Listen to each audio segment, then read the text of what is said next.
We should be good to go. Let me double check and make sure we're good. Y'all know what to do. Drop a 1 in the chat if you can hear me. Drop a 1 in the chat if you can see me. We about to get into it. We back at it. How is everybody doing on this Thursday? Hopefully y'all are doing well. It's good to see everybody in the building, and welcome to those of y'all who are new, and welcome to if you're returning. Welcome to another YouTube live stream and another episode of the ClassE Morning Show. And we actually made it in the morning today. I'm your host, ClassE at patreon.com/ClassEbeats. By the way, the link is in the description as well as in the pinned comment in the chat.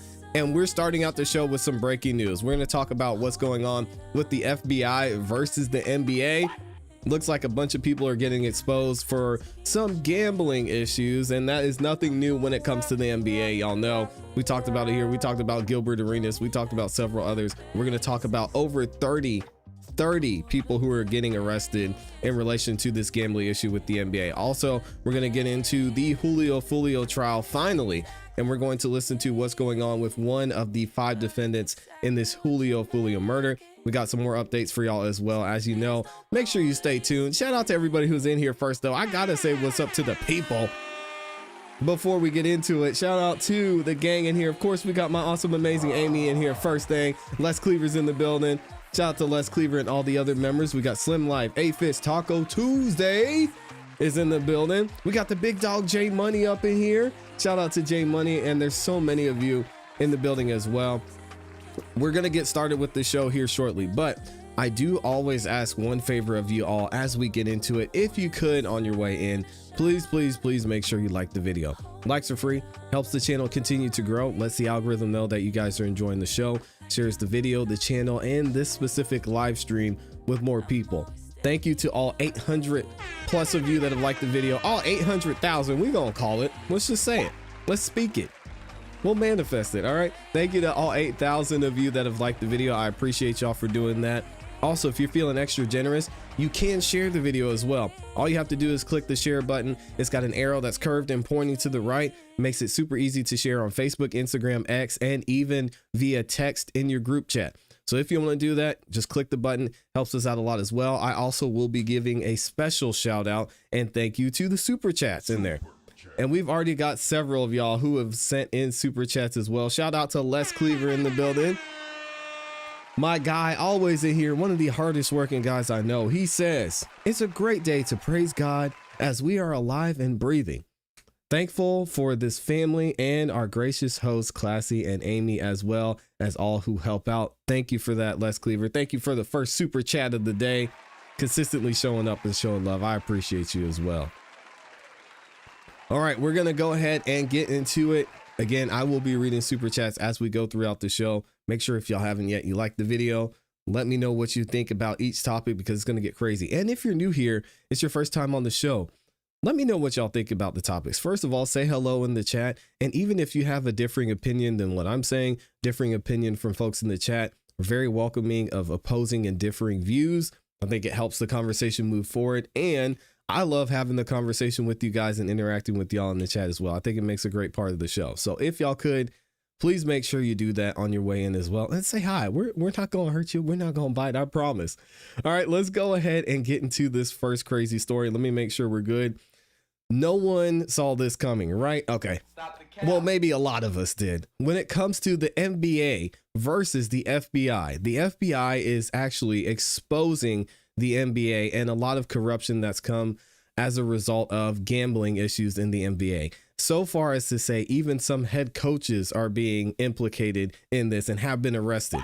We're going to get into it. We're going to talk about it here. I'll be interested to know what y'all think. And we're actually going to get into the press conference where the director of the FBI, Kash Patel, is going to talk about everyone who was involved and arrested and what the investigation has shown this far. Check this out from ESPN. Not surprisingly, they say, this is breaking news. Portland Trail Blazers coach Chauncey Billups has been arrested by the FBI for alleged illegal gambling, sources tell ESPN.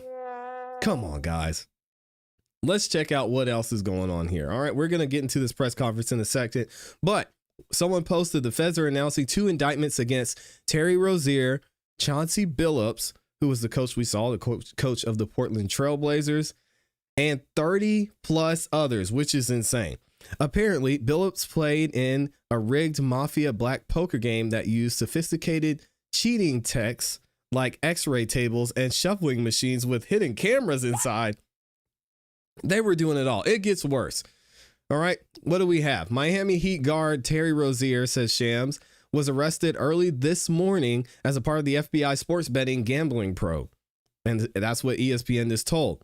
The Eastern District of New York and the FBI Director Kash Patel are holding a press conference, which we're going to get into a second. I thought this was funny to show you guys. This is a clip that has been going around the internet since this news broke from Terry Rozier just playing terrible in the game. And if you know anything about basketball, and NBA players don't make this many mistakes in one game. Look at this pass. Look at this. Look at this. He just dropped the ball. He just dropped the ball. Passed the ball off. Blew a layup. I mean, it's a lot of these clips are going to come back to haunt these guys, especially with the indictment coming out now and the arrest taking place. Let's go ahead and get straight into the press conference. Hear from the Eastern District of New York and the director of the FBI, Kash Patel. My goodness. What a mess. Good morning, everybody. My name is Joseph Nocella. I am the United States Attorney for the Eastern District of New York. I'd like to welcome you here today. In addition, we have with us today FBI Director Kash Patel, FBI Assistant Director in Charge Christopher Rea of the New York Field Office, Special Agent in Charge of the New York Field Office Leslie Bakshi's, New York Special Agent in Charge of Homeland Security Ricky Patel, Newark Special Agent in Charge of Homeland Security Michael McCarty, Police Commissioner Jessica Tisch, Chief of Detectives Joseph Kenny, and the Executive Director of the Waterfront Commission, Phoebe Sorrell. I'm now going to turn the podium over to FBI Director Kash Patel. Good morning. Today we are here in New York to announce a historic arrest across a wide-sweeping criminal enterprise that envelops both the NBA and La Casa Nostra. Dang. The men and women up here standing with me represent a small portion of the leadership team that brought profound justice in an era that needed it more than any. I'll just highlight some of the details in the case and the FBI work, and then you'll hear from the others. But as you now know, individuals such as Chauncey Billups, Damon Jones, and Terry Rozier were taken into custody today, former current NBA players and coaches. What you don't know is that this is an illegal gambling operation and sports rigging operation that spanned the course of years.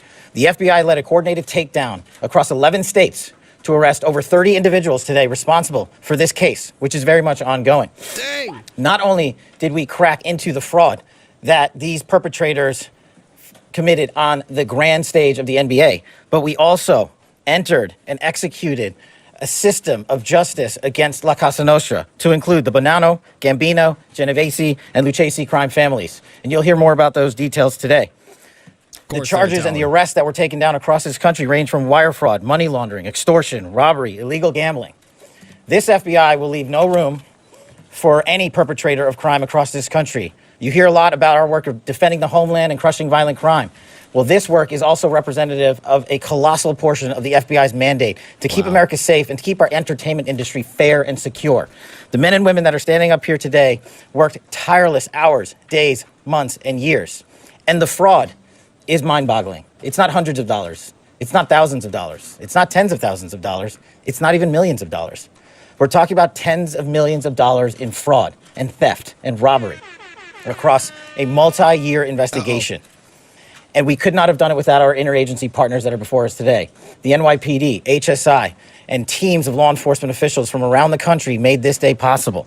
Wow. It takes a team to bring this kind of justice, sweeping justice, into the halls of the United States courtrooms, where our brave United States attorney has led this prosecution. It takes courageous prosecutors to stand before you and say, we will not allow this kind of illicit activity to happen, not only at the national sporting level, but also where it hides in La Casa Nostra. And when these two collided together, they perpetrated a fraud that is historic in terms of not just money, but the scheme and the deceit that they utilize to steal and swindle people from money, to include crypto fraud. This is an operation that showcases to you that under President Trump's administration, there is no room for any type of criminal behavior, be it on the world's largest stage or in the back rooms of tiny parlors where card games are being played.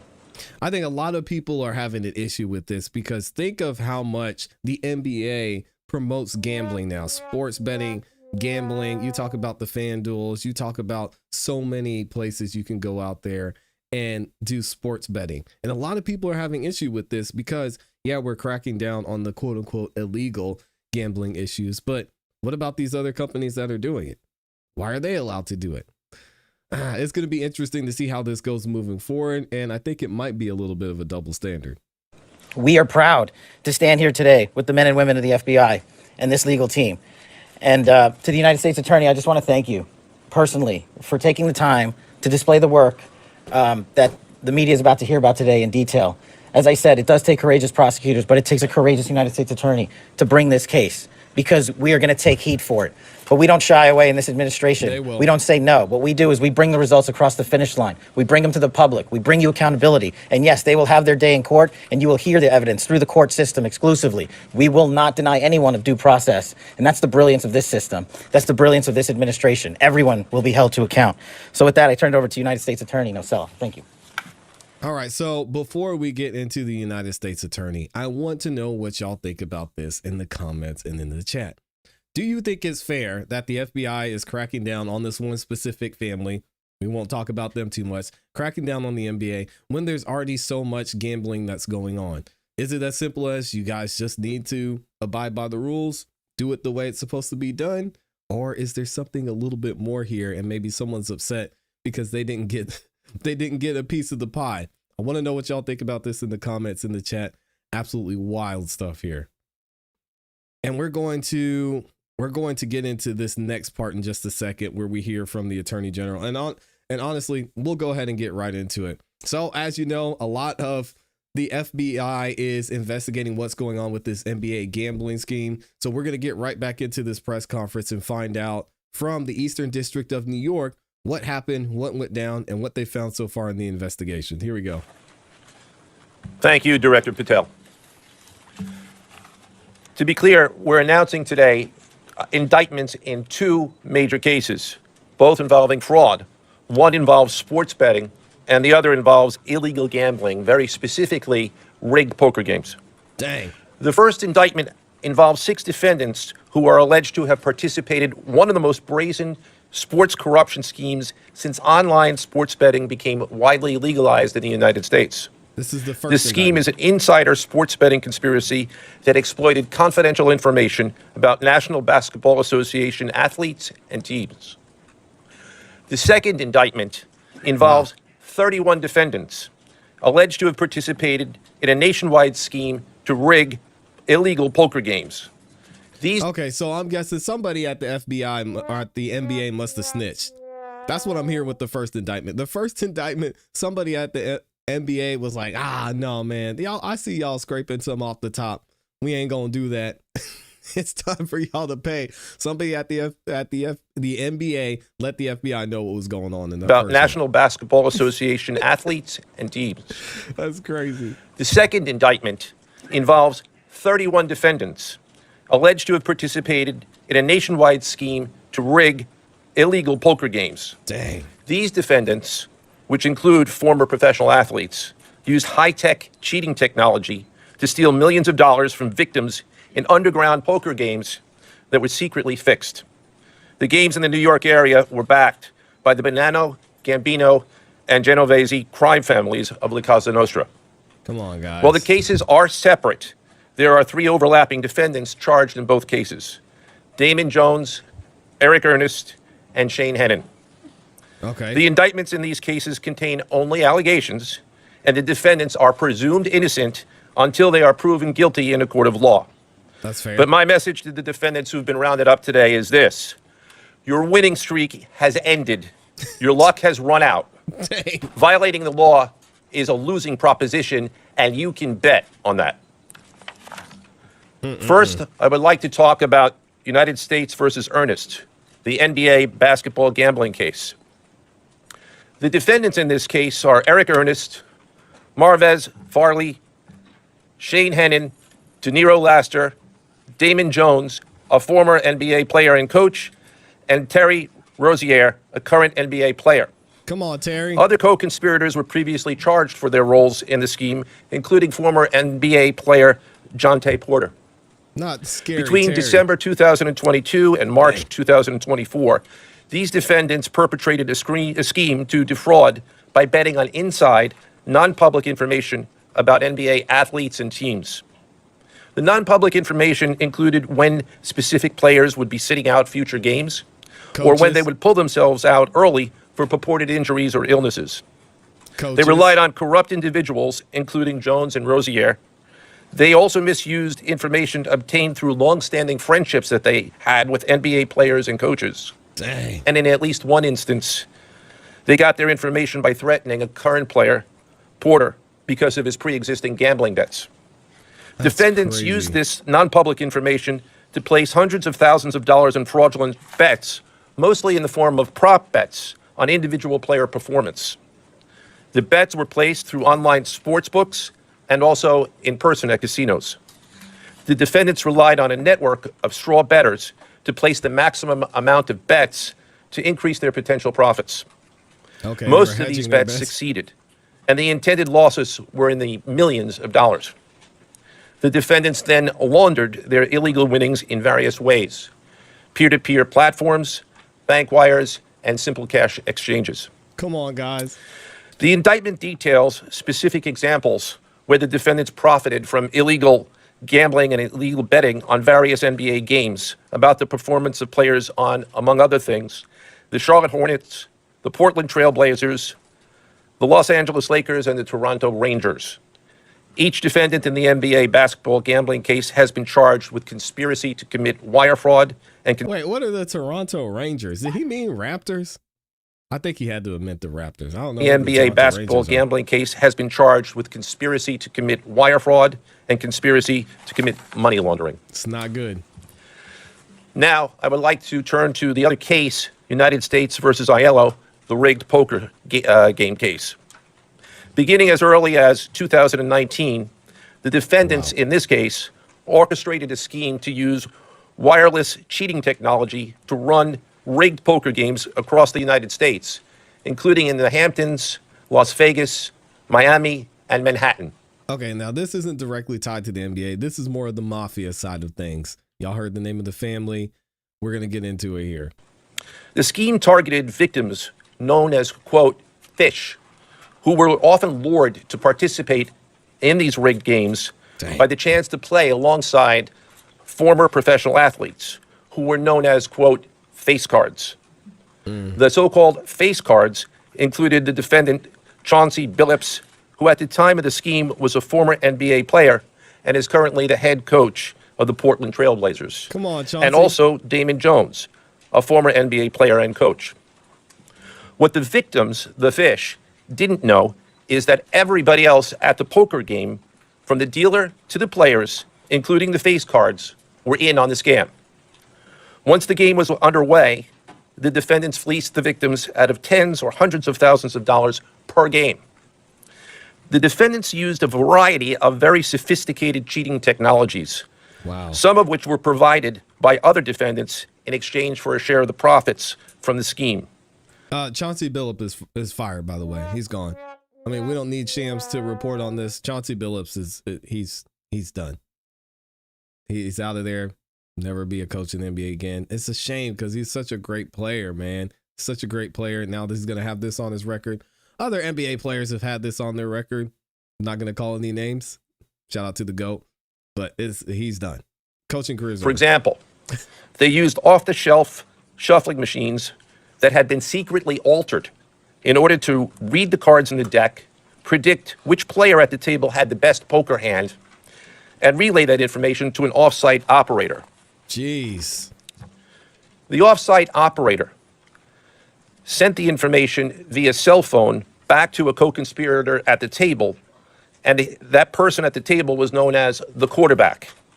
The quarterback then signaled secretly the information he had received from others to others at the table, and together they used that information in order to win their games and to cheat the victims. Typical. Defendants used other cheating technologies such as poker chip tray analyzers, which is a poker chip tray that secretly reads cards using a hidden camera, special contact lenses or eyeglasses that could read pre-marked cards, and an X-ray table that could read cards face down on the table. Oh my What you see gosh. depicted on the screen right now is an example of the X-ray table that reveals the cards. Although they are face down on the table, they can be read because of the X-ray technology. Sounds like a James The Bond Mafia, movie. specifically members and associates of the Bonanno, Gambino, and Genovese organized crime families, had pre-existing control over non-rigged, illegal poker games around New York City. As a result, they also became involved in the rigged poker games, helping to organize the games and taking a cut of the proceedings, and working to enforce the collection of debts. The defendants laundered their proceeds, including through cash exchanges, the use of multiple shell companies, and through cryptocurrency transfers. As part of the scheme, some of the defendants and their co-conspirators also committed acts of violence, including the gunpoint robbery of a person in order to obtain a rigged shuffling machine, and extortions that were perpetrated against victims in order to ensure that they repaid their gambling debts. Defendants who participated in the rigged poker scheme are charged with wire fraud conspiracy. Other defendants have been charged with crimes including illegal gambling, money laundering, Hobbs Act robbery, and extortions. This case demonstrates our office's unrelenting commitment to fighting the scourge of organized crime in whatever form it takes. Wow. I'd like to conclude my remarks by thanking the incredible hard work of our law enforcement partners, including the FBI, Homeland Security, the NYPD, and the Waterfront Commission. I also want to thank the dedicated prosecutors who built these two cases and who are standing to my right. Benjamin Weintraub, David Bourbon, Shout out to Caitlin them. Farrell, Michael Gibaldi, Irisa Chen, and Sean Sherman. They had the assistance of paralegal specialists Liam McNett, John Schneider, Marlene Bossler. Also deserving of our thanks because of their outstanding investigative work on the NBA case are FBI special agents Russell Lantier, Dominic Mariani, Amy Giaroso, Shout out to Shane Amy. Wilkins, and Supervisory Special Agent Luke Hardison. On the rigged poker game scheme, outstanding work was performed by FBI Special Agents Thomas Cribbin, Jeff Boriola, Jonathan Corona, Alexander Silverman, Amy Campanaro, and Supervisory Special Agent Michael Malahy, as well as NYPD Task Officer James McCullough, and from Homeland Security, Supervisory Special Agent Charles Freund, and from the Waterfront Commission, Detective Paul Shimborski. He said, roll the Finally, credits. I want to note that the investigations in both cases are ongoing, and we encourage anyone with information about either scheme to please contact the FBI. Now I would like to turn the podium over to Special Agent in charge of the New York Field Office, I should say the Assistant Director in charge of the New York Field Office of the FBI, Christopher Rea. Chris? I'm gonna have to look up some of these card counters and X-ray tables too for y'all so we can see what they actually look like. I don't know if y'all have seen them before. I haven't, but this is amazing that people think they can get away with this without somebody noticing. I wonder how long this has been going on too. It's crazy. I kind of don't want to Google it though. All right, thank you, Joe. Somebody As get a always, we phone call. appreciate the partnership here. Can't do any of this without you and your team, so thank you. Also want to publicly thank the director for coming down from D.C. The director's a very busy person, and for him to come down should tell you the importance of this historic case. I'm Christopher Rea, the Assistant Director in charge of the FBI New York Field Office. Today, as you've heard, our office conducted a massive nationwide takedown from 2 indictments of 34 defendants for their alleged involvement in 2 separate illegal poker and sports betting schemes where, as you heard, the Oh, that's the end. Dang, they cut us off. They did us dirty. Why'd they cut the man off? Yo, that's wild. as always, we appreciate the partnership. Well, I'm gonna have to see if I can find the rest of it. Let me know what y'all think about this. This man was fired up. I want to see if I can find it. I want to hear the rest of what he said. Why'd they cut it off? We will not publicly discuss the timing of when we do takedown. Yeah, it looks That like would they be just ended it right there. A question that goes beyond the. That's unfortunate. Let me know what y'all think about this in the comments in the chat, especially when it comes to the mafia being involved in this and Chauncey Billup being so closely involved. And this was after he was in the NBA. This was while he was a coach, sitting at these poker games and just being there so it could attract more people to play the poker games and eventually get robbed, right? Dirty, dirty, dirty stuff. This is not going to go and end well for any of these guys involved in this, but I'll be interested to see how much they actually knew and how closely they were involved. Again, Chauncey Billup being there, he could have known that, hey, you're going to be at these tables. We're going to bring some people in. It'll bring more people in and we'll just pay you to be there and play. I'm not sure if that's illegal. I'm sure that's something we'll see once the indictments come out. But still, he might not have known that they were using all this equipment and technology. We'll have to see how much he's held responsible for that. Terry Rozier, it sounds like they were doing what they do. Y'all saw the clip I played. Terry Rozier seemingly missing shots on purpose. It gets wild out here. Let me know what y'all think.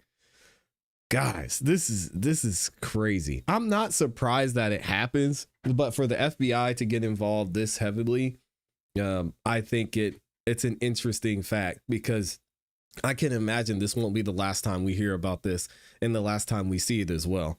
We've got over 14,000 of you in the building. Shout out to the gang. Everyone who's a new timer in here, please make sure y'all say what's up and say hello in the chat. We want to welcome y'all to the community. Thank you for being here. Also, if you haven't yet, please make sure you like the video on your way in. I appreciate it. Amy says Terry Rozier was arrested by the FBI for illegal gambling. Chauncey Billups arrested in an illegal poker operation tied to the mafia. Damon Jones charged in an illegal gambling case. Yeah, Terry Rozier was just missing shots. He was out there missing shots. He's like, let me see, what's the over under? Got you. And this is while he was at Charlotte. Someone from the Los Angeles Lakers, they said was mentioned too. I'm trying to think. I don't think Terry Rozier played for the Lakers, but I think when they were mentioning those teams, those were teams that were involved in that first indictment, which was there was some inside information going on and that led to a bigger issue. But anyway, we'll keep it moving through this. Thank y'all again to everybody who's in the building. We're going to go ahead and get into this Julio Foolio trial and see what's going on with Alicia Andrews. If y'all don't know about this, I'm going to give you an update here in just a second. And again, if you haven't yet, please like the video. All right, let's talk about it. So Julio Foolio trial part 1 of 5 really started today, or it started yesterday. And the initial beginning of this trial, we're going to start with Alicia Andrews. You're probably wondering who Alicia Andrews is. It is alleged that she is the one who gave the guy who killed Julio Foolio the mark. She was around Julio Foolio on his birthday when he was murdered. She was giving information to the other guys who came and eventually shot him up and letting him know where he was at, what he was doing, where they were going. And now she is on trial as a co-conspirator to this murder. She didn't pull the trigger, but she was clearly, as the defense is saying, or as the prosecution is saying, involved in this. So I'll give you guys a little bit of a background here from Fox 13, and then we'll get into opening statements from this proceeding. All right, check this out. This Monday, right now at 6, the trial for the first of 5 suspects in the Julio Foolio murder trial in Tampa, now underway today. Alicia Andrews is accused of helping stalk and track the rapper last year in what authorities called an ambush-style shooting. Jury selection in her case began this morning, and Fox 13's Aaron Mesmer has been covering this for us. Joins us now live in our newsroom. Hi there, Aaron. I know you sat down with Andrews' attorneys prior to the trial here. What did they tell you? Mark, they say Andrews has been honest with investigators all along. She admits she was with the group of suspects, but her attorneys say she had no part in the murder and was just in the wrong place at the wrong time. Today, I don't know about that. A jury in a criminal case. Alicia Andrews is the first of 5 suspects to go to trial who are all charged in connection with the murder of Charles Jones, a Jacksonville rapper known as Julio Foolio. Charles Jones was shot and killed while he was seated in his car. The judge briefed potential jurors on the basic facts of the case. Jones was in Tampa to celebrate his birthday last year. Security video shows a group of shooters opening fire on Jones's car outside a hotel near USF. Rashad Murphy, Isaiah Chance, Sean Gathright, and Andrews are accused of making the trip from Jacksonville to Tampa to kill Jones in what investigators described as an ongoing gang war. That perception is not reality. Andrews' attorneys recently sat down with Fox 13 to explain why they believe she's innocent. She was here for a trip with her boyfriend. That's it and that's all, and found herself caught up in a mix of stuff that she was unaware about completely. That's what she told detectives who didn't believe her. About that. They say she and her boyfriend, Isaiah Chance, acted as lookouts the night of the murder. The defense says Andrews had no idea what was about to happen. Right, this is a case where the state tries to put her in a box and say that she is the girlfriend of one of the individuals involved and that she would do anything that this guy tells her to do because she's so in love with him. They just leaped. Yeah, no, we're not buying that. So again, it seems like the defense is saying they've got the ClassE. We're going to rename this. They've got the ClassE argument saying, listen, she was there. Yes, she told him what was happening. Yes, she told him where Julio was going to be. Right. But she didn't pull the trigger, and she only did it because she loved her boyfriend and because she was worried about what she was going to do to him. How many times are we going to see this BS defense? I can't take it, man. Since he was there, she must know. And, it's just a faulty kind of logic. All 5 suspects are charged with first-degree murder, but Andrews is the only one not facing the death penalty. Her lawyers say she's been honest from day one, and they think jurors will believe her. So she has no problem telling them everything that she knows, and she did, and believing that truth will, proverbially set her free. And the judge told jurors this trial could last last up to 2 weeks, Mark. All right, Aaron Mesmer watching it closely for us. Aaron, thanks. Yeah, shout out to Aaron. Listen, how many murderers have you seen? They were like, hey, yeah, I did it. You want my manifesto? Guys, this is how I do it. We swear about the knife. This is how many times I followed them. This is why I waited. I saw the dog. I was like, yeah, the dog's there. I'm going to wait. So I went back the next day, and then I committed the crime, and now I'm here. I'm turning myself in. You guys going to show me some mercy? Crazy enough, that actually does work sometimes, even in the most heinous of crimes. So we'll see what the jury decides here. We're going to see the evidence play out. Let's go ahead and get into opening statements. Check it out.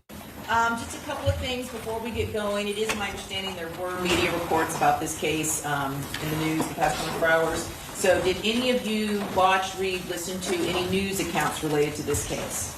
Did any of you do any independent research or investigation on your own about the case? Of course not. Did you talk to anybody about the case? Okay, very good.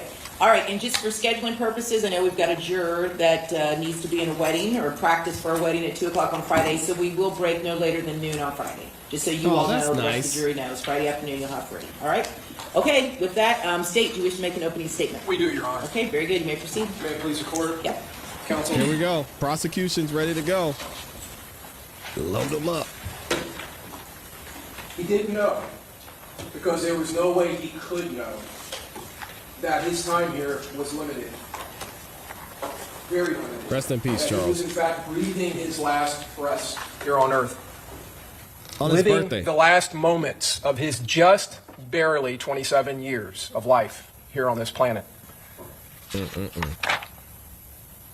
He didn't know, as he was out with friends celebrating his birthday, that he was being watched, that he was being followed. He was being stalked.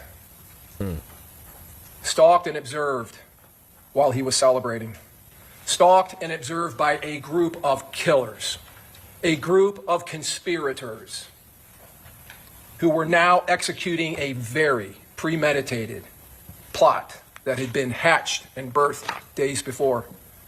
A plot that had been hatched between them with every single one of their collective evil intentions directed into one common purpose, one common goal: the premeditated murder of Charles Jones.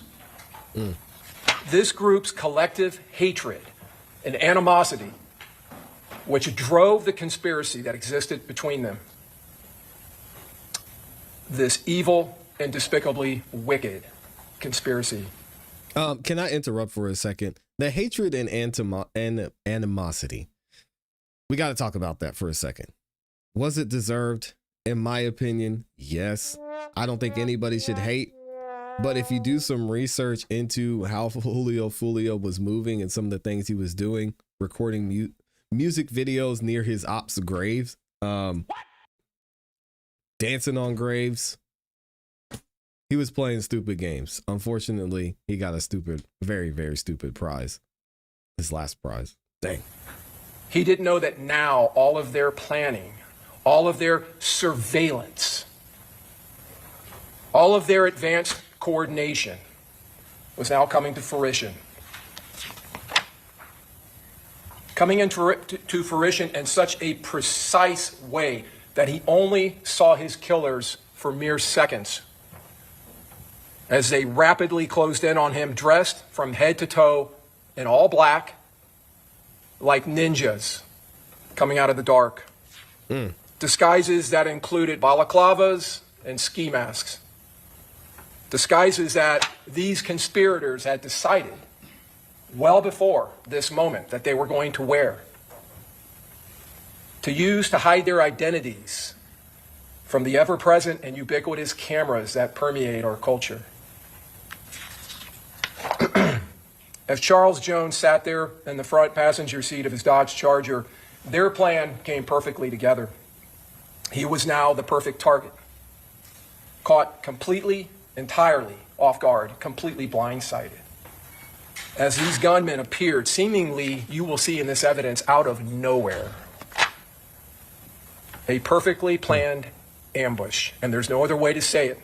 The evidence will show you clearly this was an ambush, a designed ambush, one that they had carefully planned and now were orchestrating. Unable to run, unable to dive or even duck, basically caged in the front seat of his car. He was basically a sitting duck. And these killers, they didn't hesitate, not for 1 second and not for one moment. They moved rapidly into their pre-planned positions, into their firing locations. And then they immediately unleashed a hellish onslaught, affecting a precisely coordinated violence of action, sending a barrage, a wall of hot lead, crashing into the only barriers between Charles Jones living and Charles Jones dying. Those barriers, the automotive glass, the sheet metal of the front of his Dodge Charger, which were absolutely no match for the high-powered 5.56 and 300 blackout caliber rifle rounds, which were now traveling at him, directed at him at thousands of feet per second, each one of them carrying over 1,200 foot-pounds of energy, directed specifically at Charles Jones. A Glock 9mm handgun was being utilized by one of these conspirators, a handgun that wasn't just a semi-automatic handgun. It had been converted to a fully automatic hand cannon, and now it was running wide open, dumping all 30 rounds of its magazine through the front end and the windshield of that Dodge Charger. All of that gunfire filling the dark early morning hours with booming concussions and bright flashing muzzle flashes as these high-pressured and high-powered rounds flooded the atmosphere in front of that Dodge Charger.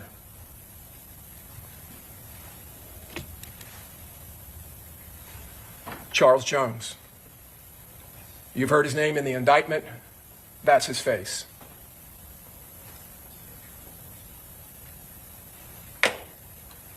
Yo, look at that, man.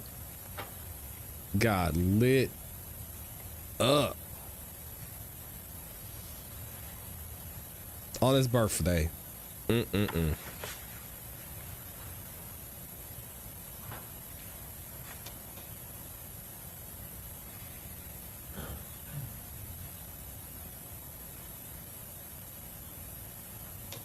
doesn't even look real. It looks like a movie. I don't know how this guy didn't get hit. They were basically shooting at each other.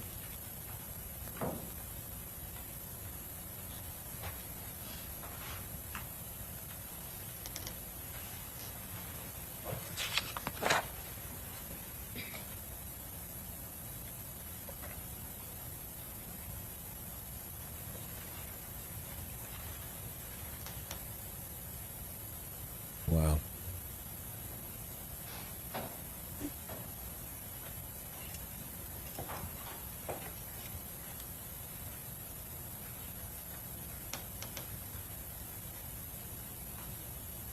just a few seconds of the mountain of evidence that you will see in this case of what happened that night. Evidence that will show you clearly that these co-conspirators hatched this murderous plot, not minutes, not hours, but days before this. Formulating in their hearts and minds this agreed upon, collective, and confederated plan with one common agreed upon goal: death, violence, and murder. A conspiracy motivated and hatched days before, hundreds of miles away from Tampa. A conspiracy that would span through those days and over 500 miles of travel. Reservations were made, uniforms, disguises obtained and selected, gear was obtained, weapons selected, weapons loaded, and weapons modified and made ready. Transportation was obtained, vehicles with specific purposes, and a plot that required advanced planning and logistics to include housing, communications, and transport would materialize and become reality. A criminal, murderous operation. These co-conspirators leaving their homes in the northeast corner of this state, traveling here, traveling to their target. Conspiring to murder Charles Jones, not in his home, not in Jacksonville, not on his home territory, not at his residence, but here in Tampa, while he was on a birthday trip, while his guard was down. And you will see in this evidence the clock-like precision of these co-conspirators, how they worked together as a team in this team effort. Dang.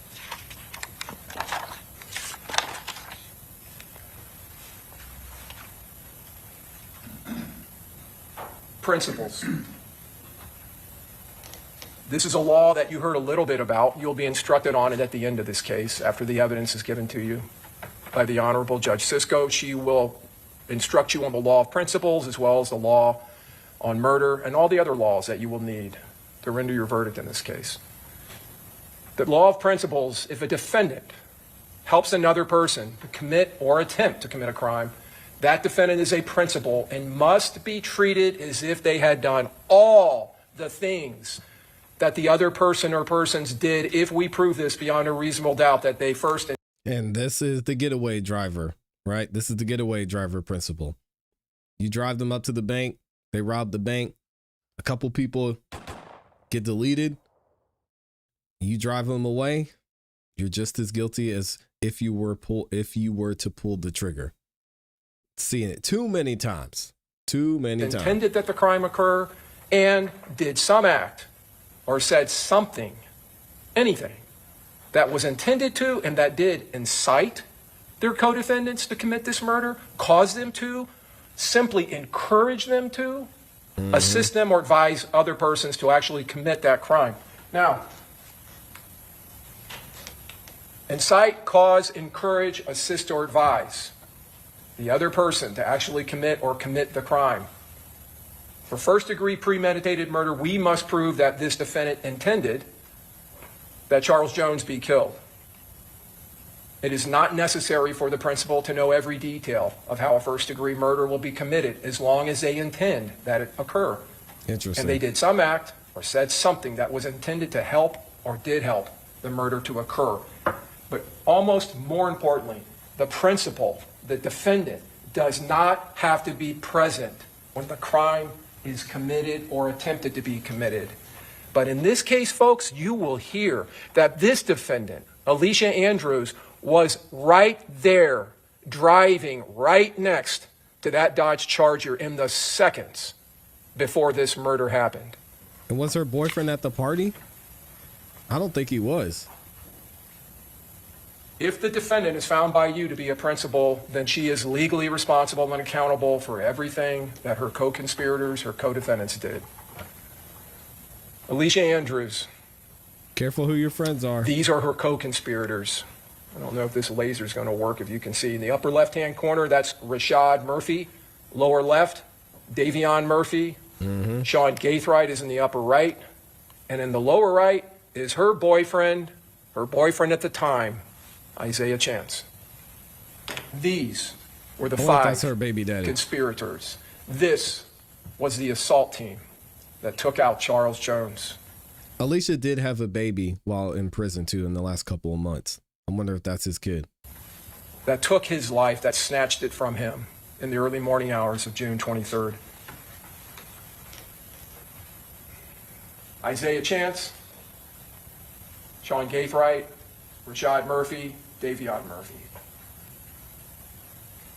To understand the murderous intent that existed amongst them, and to understand this conspiracy that dwelled in all of their minds and hearts, we have to go back and look at the lives and associations of Charles Jones and these defendants. What did Charles Jones do to these defendants that was so bad that would cause them to confederate, to conspire, engage in this coordinated planned attack? Charles Jones belonged to and was affiliated with a group known as 6 Block. He was a member of that organization. It exists in Jacksonville. It's known as 6 Block, and it is a street gang. And it's everywhere. It consists of several members. 2 other gangs in Jacksonville, ATK and 1200, were affiliated gangs. We've heard of ATK They despise before. 6 Block. We talked They about it. detest them. They abhor them. And the level of hate between these groups is a mutual hatred. Y'all remember The evidence Queso? will show that these gangs have been at war for several years. And when I say war, the evidence will show you this is a war going on in the streets of Jacksonville. The hatred and the dripping animosity of these defendants towards Charles Jones, it ran deep. And the evidence will show you that. In fact, you will hear that in October of 2023, just 9 months before this, before the murder of Charles Jones, he had left his residence in Jacksonville in that same black Charger about 6 o'clock in the morning. He came to a stop sign in his neighborhood, just a few blocks from his house, when a shooter with a high-powered rifle opened fire on his car, striking his car several times and striking him in his lower leg, spraying bullets all over that neighborhood. Mr. Jones at that time was able to drive himself to a local hospital, receive treatment, and be released. That bullet, or fragment of bullet, remained in his leg until it was removed by the medical examiner who conducted the autopsy on his body here in Tampa after his murder. He had been shot before. Earlier that same morning, a member of ATK, a man by the name of Tilly, was shot and killed at a high school football game.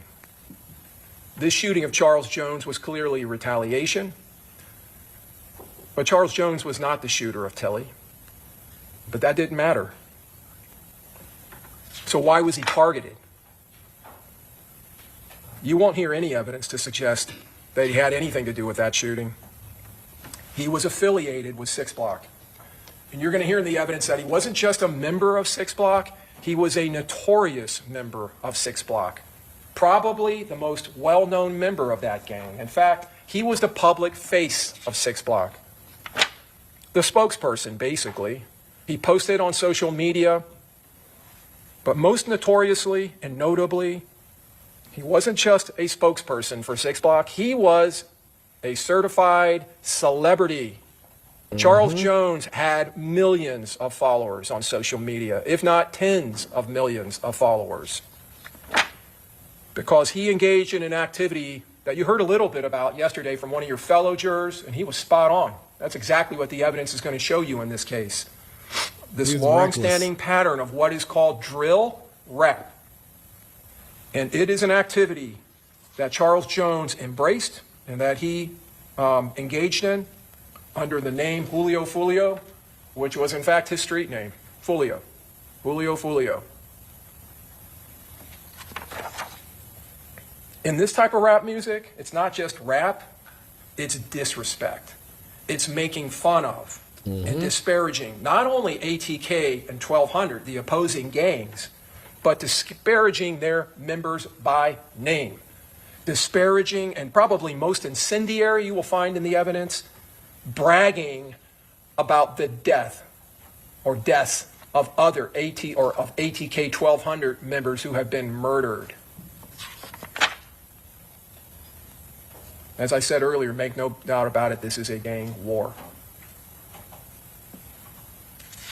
Mr. Jones, you will see in the evidence, not only produced this music, he produced music videos. Videos where he would travel to the gravesides of these individuals, or a graveside that was used in lieu of their graveside, and do things during the video like lay on their graves and sing around their graves and use sarcastic lyrics in his songs, pour champagne on their graves, rubbing it in the faces of ATK and 1200. And ATK and 1200 were no better. They did the same thing. But you're going to see videos from members of that gang. One young man in particular, Kenyatta Bullard, known on the streets as Young and Ace, who produced not only songs about 6 Block members who had been murdered, and the days after the murder of Charles Jones, he produced a song just within almost 48 hours and put it up, talking about the murder of Charles Jones, the specific facts of it. This created in those 5 individuals, in their minds and in their hearts, a vendetta. This was revenge. Because he ridiculed them, and he ridiculed their gang, which was their family. He ridiculed their friends, which were their family members. They were close, deep running bonds of loyalty in this organization. Because they have each other and they defend each other. They defend not only each other, but they defend each other's honors. And they defend their affiliations.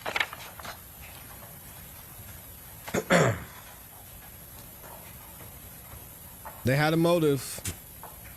This That's for is sure. the murder scene. Let me see if this will work.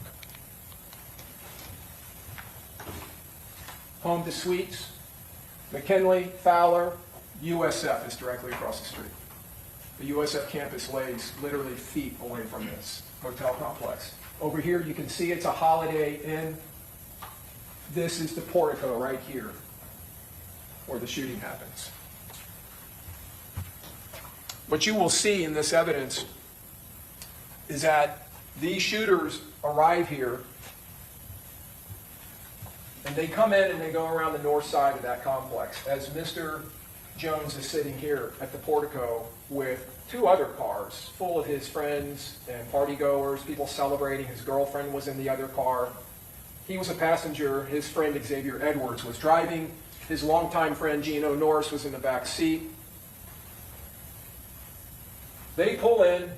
The shooters come in this way. They go around. They come down here, and they park in this area here. Nasty work. And then they act on foot, and they come around here, surprising Mr. Jones. You saw Mr. Jones' car try to evade the shooting and go this direction. He goes straight up here. There is no road here, but they make a road in their desperate efforts to get away. They go right past this dumpster, and the Charger ends up here.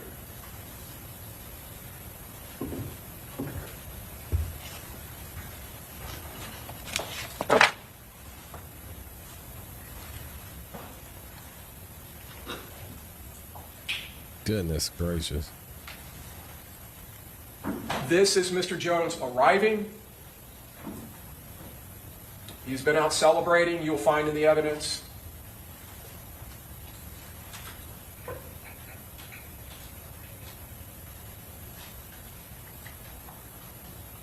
That is Mr. Jones with that open passenger door. The vapor you're seeing is coming out of the hotel. That's some type of a dryer vent. Mr. Jones in the red stocking cap pulling up his shorts. He walks in the hotel. As you can see on the timestamp, which is slightly off by a few minutes, this is about 4:30 in the morning.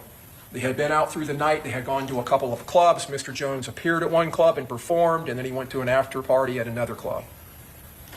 He had attempted to make a reservation here, but because they appeared so late, it had been given away. You'll see him come back and get into his car.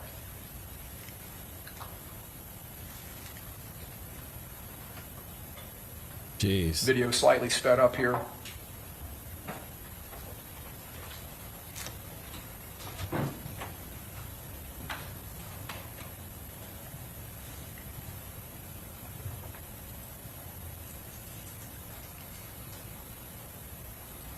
That's funny.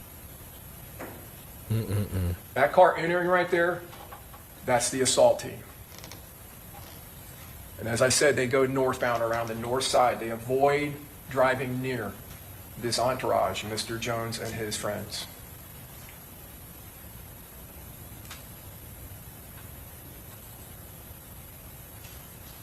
This Nissan Altima that's pulling up is part of the entourage that was with Mr. Jones.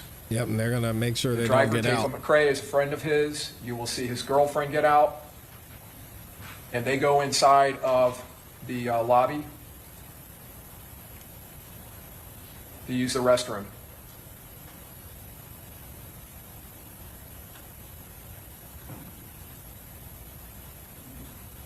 So Tayfah and his girlfriend, Aaliyah Albritton, they walk in to the lobby, and they're actually inside there in the bathroom when the shooting happens. Now, you probably didn't see it, but when Tayfah got out of the driver's seat of that Nissan Altima, Camilla Bentley slid right in behind him. That's another friend of Mr. Jones and friends with these folks. She's sitting in that car at the time of the shooting. She takes a round through the arm.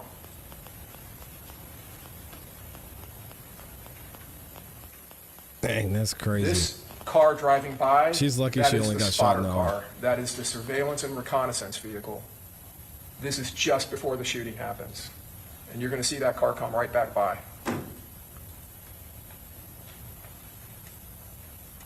They said, hey, y'all ready?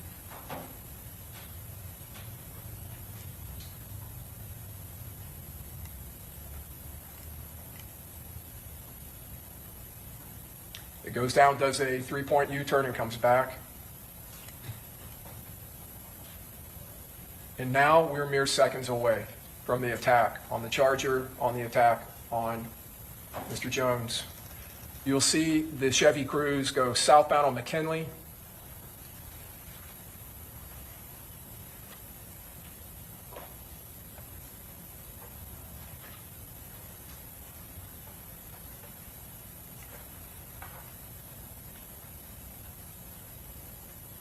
Down to the lower left, you saw the shooter with the automatic Glock. That's him in the lower part of the photo. So you see in this video, man, look at this. Look at this shot. Y'all see how they're shooting? Man, these guys are so untrained.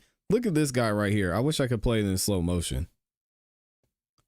But you got this guy shooting in the direction of the guy that he's with. I'm surprised he didn't get hit. So untrained, so uncoordinated. So you see, I mean, he's firing right at him. These shots missed, he could have been done. In this video, Xavier Edwards desperately trying to get them out of harm's way. But what he didn't know was that up on the top of that screen between driver got lucky. Mercedes and that yellow car was the third shooter. So what he ended up doing was driving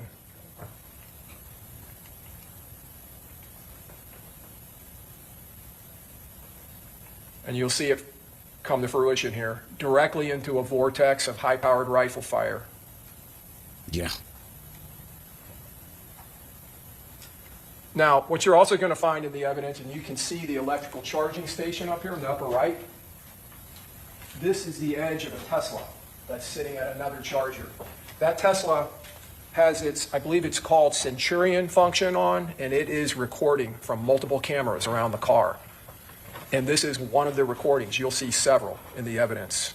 That picks up the third shooter running down behind that row of cars and taking up position by that yellow car. He is the shooter on the other side of the street that forms that deadly vortex of fire as the Charger goes by.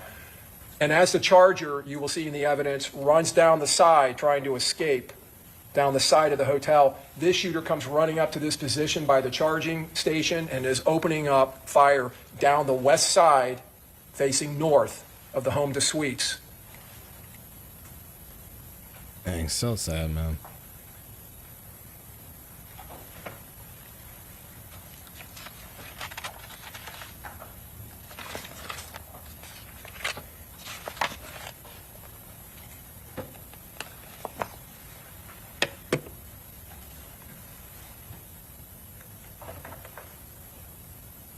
That is the headlights of the Charger fleeing up the west side of the hotel, heading north.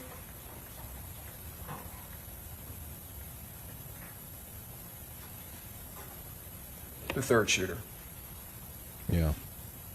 That's the Charger at the impound lot at the Tampa Police Department. You can see the impacts. Every one of those yellow stickers on the hood, the side, and the windshield are all impacts. 20-something plus shots. That's the Altima that Camilla Bentley was sitting in. It took 2 rounds to the back window. This is Xavier Edwards, who was the driver of the Charger. That's him at the hospital. Gino Norris, Mr. Jones' friend, who was in the back seat. He was shot in the upper right arm. And Camilla Bentley, who was shot in the upper arm. These were the other partygoers. Armani Turner is Mr. Jones' girlfriend at the time. Ms. Randolph, her friend. Robert Howard is an associate friend of Mr. Jones, who was in the car behind the Charger, which was a Hyundai. Let's hear about Tafa Alicia. McRae and Aaliyah were the ones in the Altima.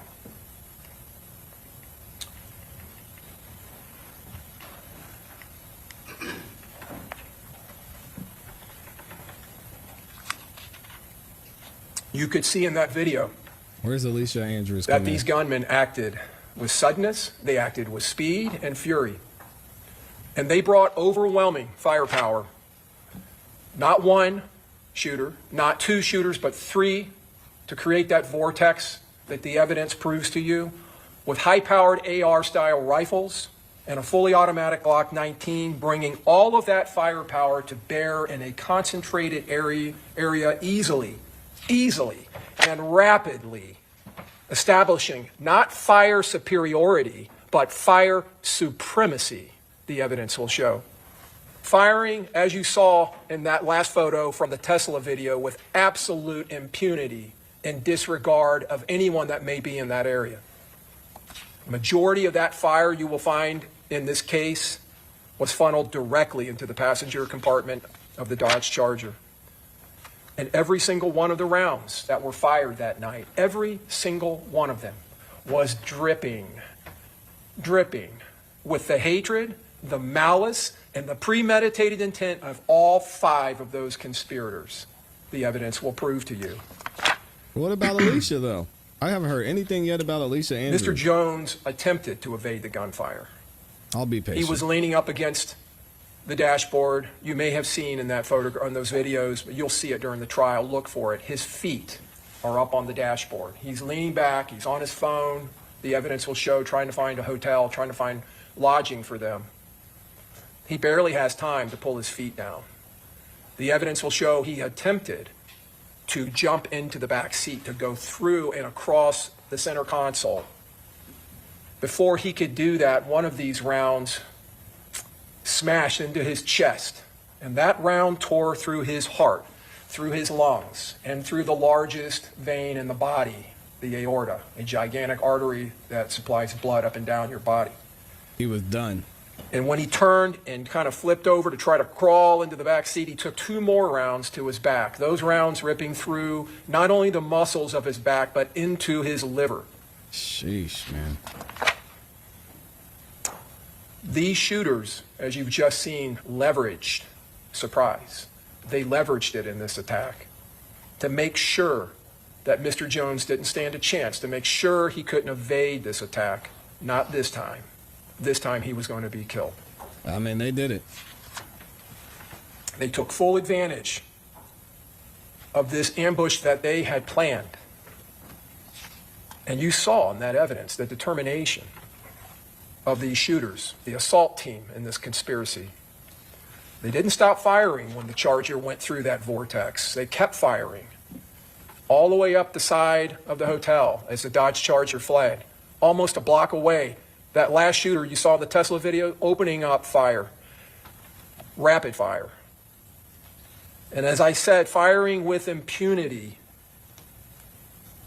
This was a perfect ambush spot because Mr. Jones' car was stuck. He couldn't go backwards because his girlfriend's Hyundai was behind him. To the left was a parked car next to the beams of the portico. On the other side was the hotel. A hotel. And on the other side of the wall in the glass of that hotel was high-density humanity. That didn't stop these killers. That didn't give them any pause for concern. You're going to see in the evidence impacts around that portico, numerous windows that are blown out in the front of that hotel. And not only in the lobby and in the front of the hotel, up and down the west side of that hotel, impacts. Impacts through windows that coursed through hotel rooms where people were sleeping, families. That hotel was packed with people. Parents there with their student children that were there for orientation at USF. People were there with their small children here in Tampa sightseeing. This overwhelming firepower and violence of action had an effect of confusion. Now, it wasn't confusing to the killers because they slipped away into the darkness. They were gone almost immediately. But it had that effect on the victims.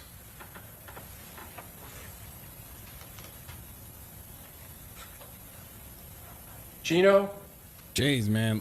and Xavier, when that They got lit Charger up. finally comes to a halt, bullet riddled, they realize that Charles Jones is gone. And they also realize that they both have been impacted. They have both suffered gunshot wounds. They flee out of that Charger, and they flee immediately to the west into the Holiday Inn because now they don't know where these killers are. They don't know if they're there or not.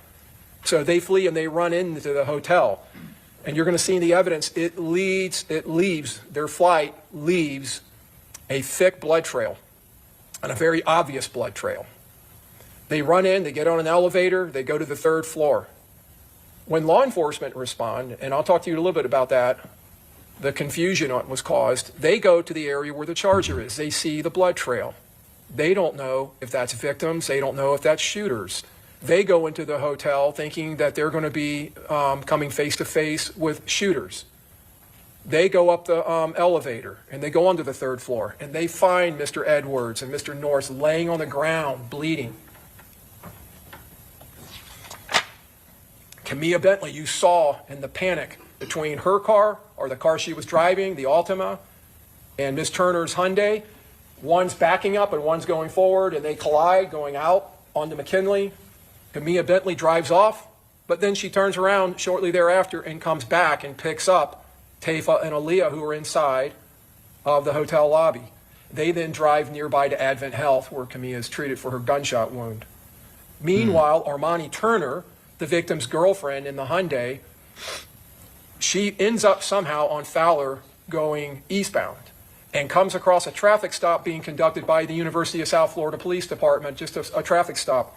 She pulls up and her and Mr. Howard get out and they make contact with the police, who are having a hard time understanding them because they were so frantic and so upset. So they follow them. They try to follow them. They actually lose sight of them because she's traveling so fast. Meanwhile, Tampa Police Department are responding to multiple 911 calls of shooting at the hotel.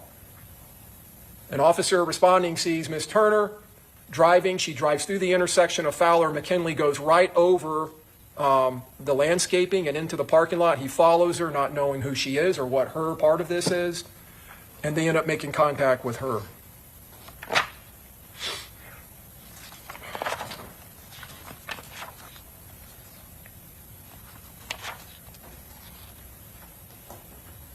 Officers end up driving down to the south end because it's brought to their attention that there are impacts and broken glass all over the south end of the home to suites where the shooting actually happened or began. He's laying it all The first out. officer who gets there comes into the scene and he notices all of these 9mm pistol casings laying in the scene. And he's looking at the impacts and he's already seen the Charger. And he's wondering, where are the rifle casings? Where are they? Well, you're going to hear in this evidence there were no rifle casings, even though 2 rifles were firing at a high cyclical rate in this attack. They weren't there because these conspirators modified their rifles. They put what are called brass catchers on the rifles to catch the brass, the shell casings being ejected from these AR-style rifles. They modified them, just like they modified that Glock pistol and made it fully automatic. They have the switch. Can't do that. That was confusing. That was beguiling the law enforcement, at least in the beginning, until they started obtaining the video that you've just seen. ATF said, oh, they did. Huh? They said, what happened? Oh, no, we're not doing that. So how does this conspiracy unfold? How does all of this start? It starts with Charles Jones, Julio Foolio. You see his name on the top of this post on IG, putting out on his IG account this advertisement for June 22nd, which was a Saturday. The murders had happened in the early morning hours of the 23rd, going into Sunday morning. And you see Mr. Jones in the middle, advertising he's going to be appearing, Julio Foolio, at Teasers on North Nebraska in Tampa, hosted by Kenny K. And he puts at the bottom, my Airbnb pool party, June 21st, and that's when he arrived here. He and party goers arrived here that Friday. They had rented an Airbnb in Holiday in Pasco County. And they ended up on Saturday night leaving the Airbnb because he had started sending out, telling people, send me messages and I'll message you back with the address. And so many people appeared that eventually the owner of the Airbnb pulled the plug and told them to get out. Yep. But you see down here at the bottom, my official birthday party, June 22nd at Club Teasers, and gives the address. So he is making it very well known when he puts this promotion out, where he's going to be, what address he's going to be at, and when he's going to be there. Which is dumb. This is another flyer that he put up. 8 p.m. to 3 a.m., June 22nd at Teasers. He even puts a photograph here of Tampa. My Airbnb pool party. DM me for address. And my official birthday party at Club Teasers gives the address again. So he's advertising his whereabouts. He's advertising his whereabouts. Now, Miss Andrews, the defendant, sitting right over here at counsel's table. Here we go. This is a message that she sends, and you see on the top there, oh, that's red. That is her Instagram account. You will find that. You can see on the top right, her registered email to that account, verified AliciaAndrews72@yahoo.com. We're going to take a minute here and we're going to get into Alicia's involvement because they're going to get into great detail about how she was involved. We're going to see the text message and everything. I want to know what y'all think about this so far in the comments and in the chat. Was this all just some crazy get back scheme? Was it planned out for a long time? I mean, was Alicia actually involved in this, or was she just a bystander? Because there was a lot of other people who were included in this as well. Let me know what y'all think. All right, so let's go ahead and get back into the opening statements from the prosecution. And now we can finally hear how Alicia was involved, what she did, what messages were sent, who she was there with, all that good stuff. Here we go. Yeah, Club Teasers gives the address again. So he's advertising his whereabouts. He's advertising his whereabouts. Should have never done now, that. Miss Andrews, the defendant, sitting right over here at counsel's table. This is a message that she sends, and you see on the top there, oh, that's red. That is her Instagram account. You will find that. You can see on the top right, her registered email to that account, verified AliciaAndrews72@yahoo.com. She sends that this message on June 21st. That's Friday at 10:52 UTC. That's early morning the 22nd, or earlier that day, sorry. UTC, if you're not aware of that, is Universal Time Code. It's Greenwich Mean Time. So you got back up 4 hours. So she's sending that on the Friday night. Hey, could I book a B&B in Tampa? This is 2 days before the murder. To a Kiera Axe Marie. Hey, what's date you need? Tomorrow, but what day do you have available? How many bedrooms? Like 2. Logistics. This is the beginning. She's trying to find lodging. Trying to find lodging. This is the for this operation. Right, Alicia Andrews. Now, that's Alicia Keys. a few moments later, a screenshot of an Airbnb message is documented.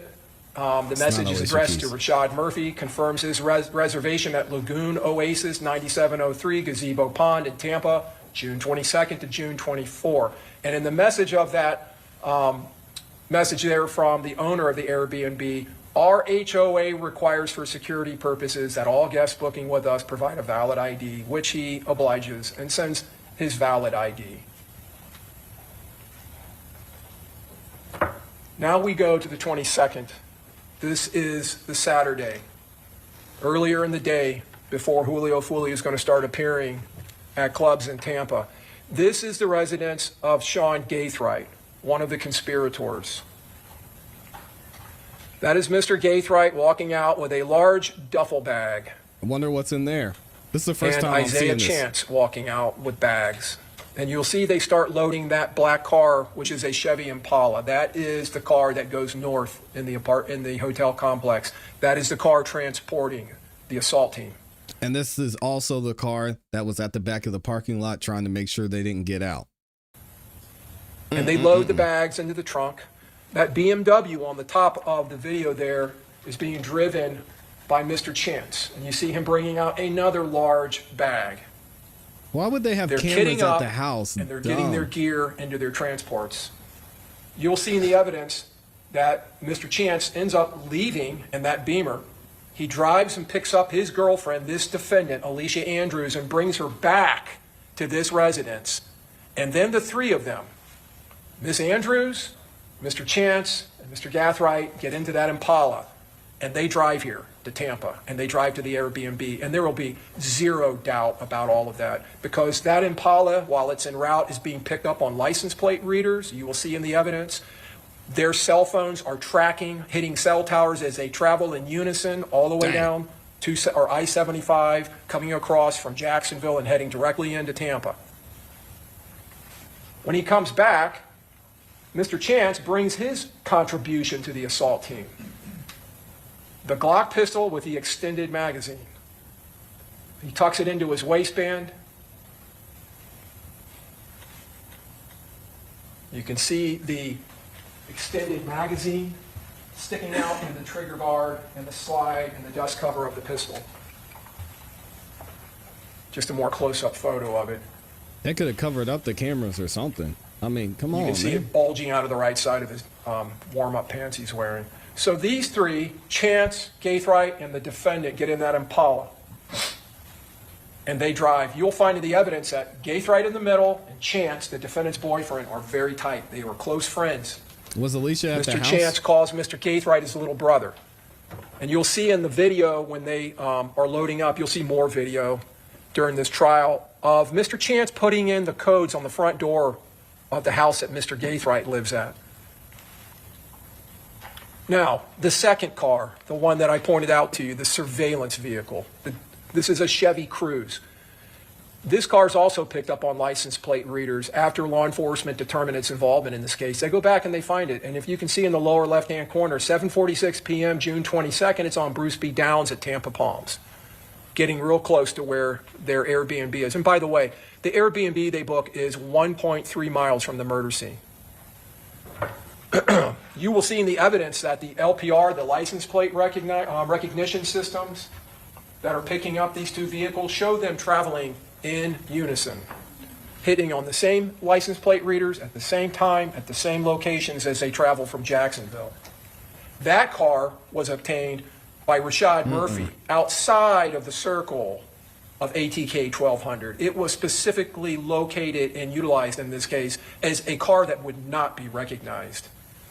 Now, this is the LPRs for that car, the Chevy Cruze. You can see it hitting where it hits Dolphin Drive. That's the day before in Jacksonville. On the 22nd at 6:01, Highway 441. At 18:09, Highway 326, it's traveling through Gainesville. And then at 1947, 7:47 p.m., Bruce B. Downs, Tampa Palms Road, and then at 0342 Hillsborough. And then we get into the surveillance and the time before the murder. The ones at the bottom are the return. That's when they're returning to Jacksonville. This is showing you in these license plate readers the Cruise on the top and the Impala on the bottom hitting simultaneously on the same dates, 1809, 1809, 1947, 1945, 0341, 0342 at the same exact locations. These cars are traveling in unison because they are part of a team. This is the Airbnb that they stayed at on the night of the 22nd going into the morning of the 23rd. They didn't stay at a hotel that has a lobby with security cameras. They stayed at an Airbnb with one single Ring camera. Now, that's the front door on the right, or on the left, excuse me. You can see the Ring camera. You also can see that that lock has, like most Airbnbs, has a combination lock on it. That's the defendant when they arrive, and that day she's the only one seen going through that door. You're going to hear in the evidence when she walks in, this is from video, someone inside saying, "My bad." So they're already inside, but she's the only one that goes through the door that day. The other ones, the evidence will show, this is back the downside or the back side of that same building. Not a great sign. And down the back, and there's the back door. Must have entered, the evidence will show, through that entrance. Later that night at about 1:40, this is going now into June 23rd, 3 hours before the murder of Charles Jones, and less than an hour before they begin to hunt and stalk him at Teasers, where he's appearing. Her phone leaves the Airbnb and starts tracking by hitting off cell towers to a nearby McDonald's at 22nd and Fletcher, 2205 East Fletcher. You can see in the upper right-hand corner, if you've never seen these before, that's the cell tower. This is the area of the cell tower, or the part of the antenna that's being utilized, and it falls within that area. And you can see there, Fletcher, Advent Health.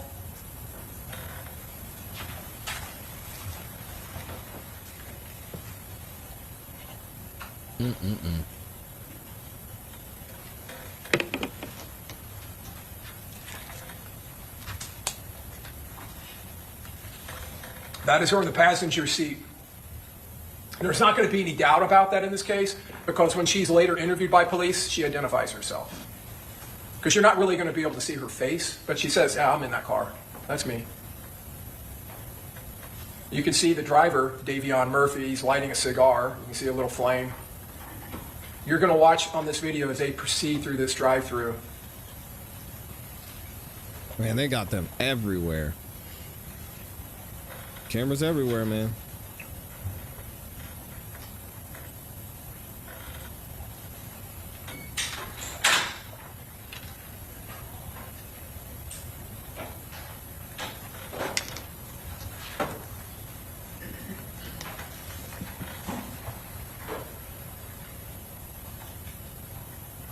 You just saw her turn to her left. She identifies Mr. Chance as being in the back seat of that car.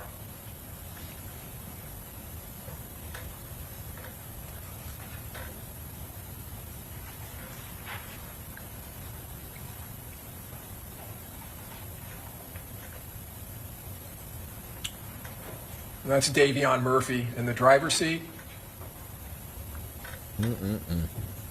They eventually drive off, but what you're going to find in the evidence is they buy a lot of food. This is not food for one person, it's a lot of food. And that's significant because later she tells the police that they went there because she was hungry and wanted something to eat. She also tells them she doesn't know who the driver is. Can't give an explanation for how he even came to be in that car or how she came to be in that car. Now, this is outside of Teasers. As you saw, Teasers is a club that is on Nebraska, here in the city of Tampa. So, as you saw in the evidence of the shooting, the success of this conspiracy, this plot to murder, this attack, hinged on the element of surprise. It absolutely hinged on that. And they leveraged the surprise that they had, catching Mr. Jones off guard. And to have that type of surprise, they had to act with a coordinated knowledge, and they needed intelligence. They needed intel. They needed real-time information. Where is he? What's his route? They needed to know exactly where he was. They needed to know his positioning, his routes of travel. And like any good operation, the key to success is intelligence, critical intel. Now, to obtain intelligence like that and to do so surreptitiously, secretly, you need a spotter. You need the a scout. surveillance has to be done.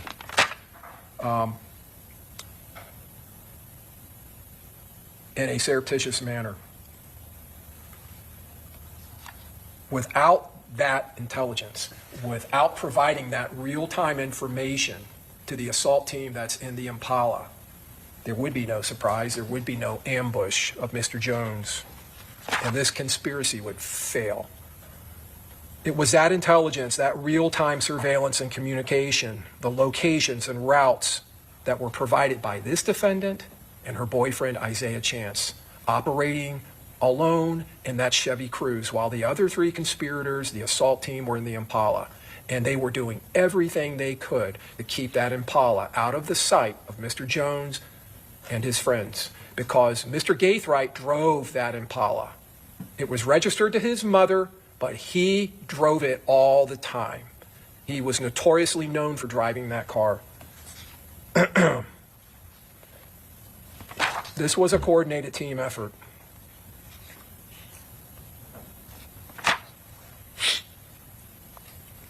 In order to remain secretive and to not alert the target that they were conducting surveillance, they utilized several different techniques. Number one, they parked away from the club, and they utilized disguises that you heard some about yesterday in jury selection, about COVID masks. You're going to see in this video, June of 2024, they're both wearing COVID masks. Now, interestingly, because it was suggested yesterday that there's many reasons people could wear COVID masks, it's the only time in this evidence you will ever see a mask on this defendant's face. You won't see it on her face when she returns back to Jacksonville through an Uber. You won't see it on her face any other time when she's entering into the Airbnb around her four co-conspirators. But they kept their distance, and you'll see that in this video, from the victim and his entourage. They attempted to blend into the background. They needed to get close enough to be able to conduct surveillance, to gather the information they needed, but not so close that they would be detected. They had to avoid that. So first they used an unrecognizable car, and then they used disguises. But what you're going to find, and remember the law and principle, she doesn't even need to be there to be part of this conspiracy or to be a principal. She's there. She drives there with Mr. Chance, and they park in the north end of the parking lot of Teasers. And she doesn't stay in the car. She gets out and she walks with him. You're going to see that. You can kind of see their images in the upper right-hand corner. This is a video. I'm going to play it in a minute. You're going to see him hand her phone to her and her put her code into the phone to open it, so they could utilize it to convey what they were watching and seeing. And again, they're out in the parking lot. Yeah, here comes the Cassie defense. It was his fault. He was in a position of power. He made me do it. Again, innocent until proven guilty, right? We'll have to wait and see. But that's what's going to be said by the defense. And they've already let us know that in the interviews.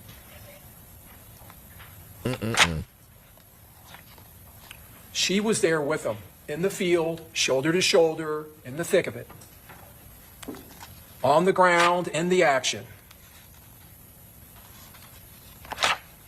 So they're wearing these masks, and it's not just like some costume mask. Obviously, a COVID mask is not going to necessarily draw that much attention, but it is going to hide their identities. Mr. Chance has a hoodie up on his head, along with the COVID mask. They are clearly trying to disguise themselves. But again, she didn't stay in the car, she got out. And there was a reason for that. Because instead of allowing Mr. Chance to walk around in this dark parking lot with a hood on and a mask on by himself, Objection, Your Honor. Argument. walking. Parole, go ahead. Again, this is opening statement, members of the jury. It's just a chance. It's not evidence. Jeez, what man. evidence they believe will be admitted in this case. But again, it is not the actual evidence, all right? Go ahead. But instead of allowing him to walk around in that parking lot by himself, a single man with a disguise on, she went with him. because now they would be a couple. They would fit in. They would be non-threatening. So she acted not only helping in conducting the reconnaissance. Dude, come on, man. She acted as camouflage. She acted as a disguise in and of herself. Now they're a couple. Now it's not just a single person who may be seen as threatening or may draw attention. This is just a couple walking around in the parking lot in a club where a lot of people are milling about in groups. In groups. She provided that by being there in the field with them. She provided that cover and that camouflage. And she provided, obviously, a second set of eyes to watch. Both of them surveilling and watching Mr. Jones and his entourage. And then, as I just mentioned a minute ago, she provided the comms, the communication, her phone. Now, you're going to see in the evidence, Mr. Chance's phone is tracking all the way to Tampa from Jacksonville. And it's tracking at that Airbnb. It's hitting off a nearby tower, but it's her phone they're utilizing, you will find in the evidence. Now, you're going to find in this evidence that they were not utilizing the calling function of that iPhone or even its Apple text message app, the two ways that most people communicate. They're using some kind of a special application to be able to communicate that's undetected. But at some point, they have to break radio silence because the person they're communicating with, Sean Gathright, is not answering. He's not picking up his phone, so they actually send a text through the Apple text message app.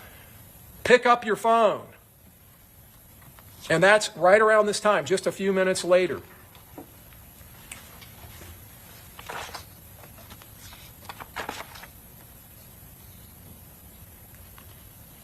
This is crazy.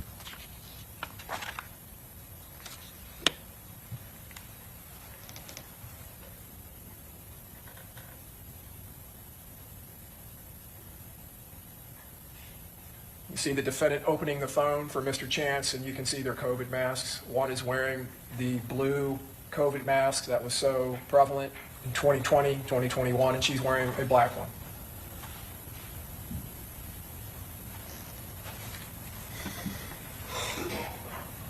This is Mr. Jones and his friends arriving at that club. And you can see the time there. 2:22 in the morning. That, again, is several minutes off, but it's about that time. 2:21, and there they are, and you see Mr. Chance on the phone in the parking lot at the same place. Now later, after Mr. Jones has gone into the club and been in there and done his thing in there with his friends, he's now leaving. You can see Mr. Edwards' head up there. It's 2:46 or about that time. 2:46, 59, almost 2:47. And what happens at 2:47? This car up here in the upper right, that's on that road, which is Nebraska, is pulling in to the north end of the parking lot of Teasers. This was an extremely well-orchestrated conspiracy, coordinated. He's walking out of the club on the other side of the club, and out of the blue, the assault team vehicle is pulling into the club. That is tight surveillance and intel. Now, in this photograph, it's 2:48. This is Mr. Jones' Charger. You can see the lights starting to light up because they're already inside the car. They're getting ready to leave. That's the Impala that has come in on the north side, gone down the west side, and is now passing in the front. Out of necessity, passing in the front. So this is just an aerial view of Teasers. You can see Nebraska over here to the right. You can see this little road here, South Castle. The defendant and her boyfriend come and they park here in the north end. They get out, they walk around, they come around this way, they stand here. The entrance is over here. So they're way down here. You kind of saw that in that photograph, which would put them down there to the west. They conduct surveillance, they walk back up here, they get back into the car, and then they drive out onto East Castle. The assault team comes in the red arrows, comes in, On the north end, we just watched it. They come down this way and they go down Castle. And as you can see, before I move on, a lot of folks standing around out there. A lot of people. Potential witnesses. Now, from there, when Mr. Jones leaves with his friends in the 3 cars, they travel to another club, an after party. This is Truth 18 on Bush. The Dodge Charger, the Hyundai, and you'll see the Altima come up.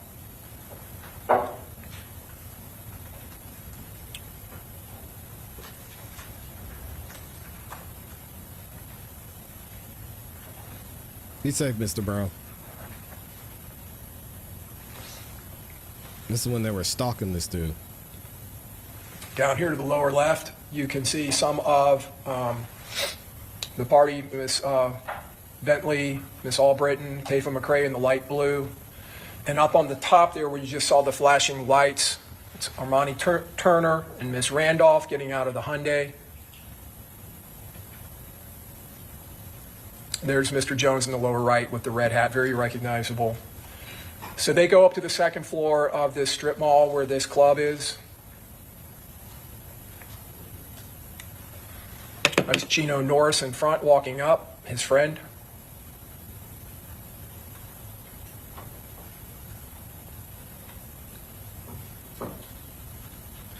And again, this is for an after party.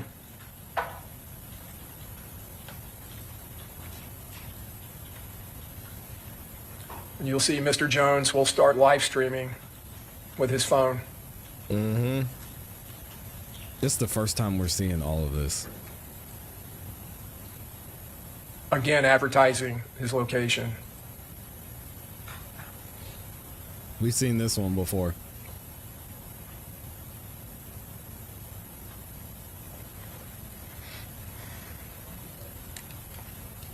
Mm-mm-mm.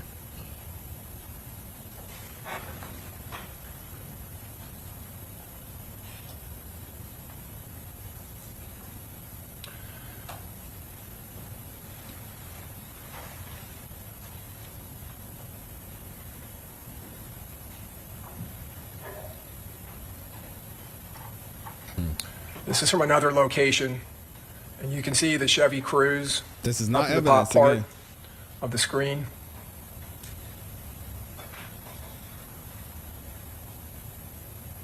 And now, in the top of the screen, the hooded individual, the defendant, and Mr. Chance conducting more surveillance. Walking as a couple, so they're not threatening, they don't stand out.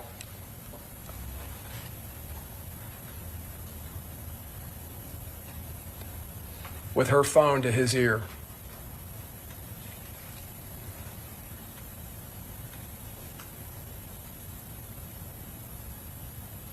And now they walk back again past the club.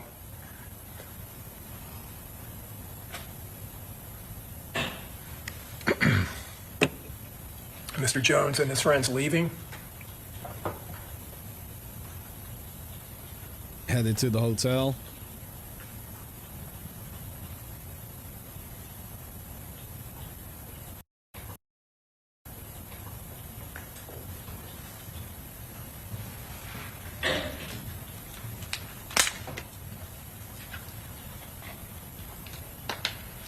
The Impala on the top of the screen. This is that's across the street.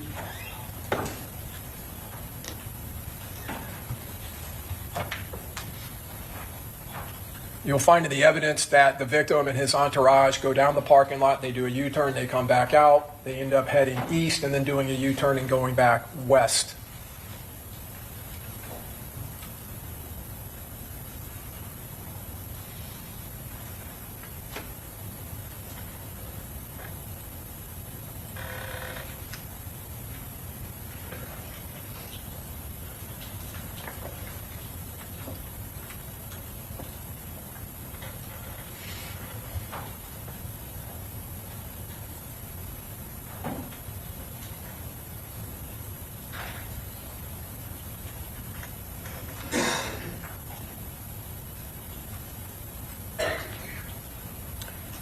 Impala just crossed the street. Now it's back up at that stop sign in the upper right-hand corner. And you'll see it'll just sit there for a while. Yeah. I mean, when it comes to Julio, it is what it is, man. If you're going to be in this lifestyle, you're going to act that way. You get what you get.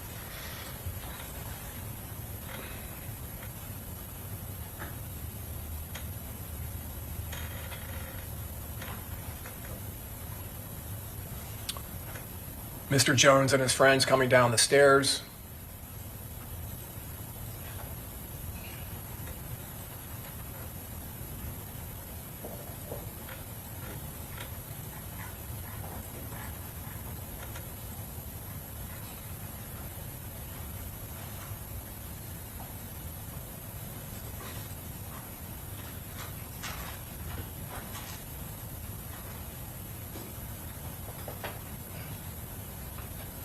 A lot of people milling about, a lot of cars. The evidence will show.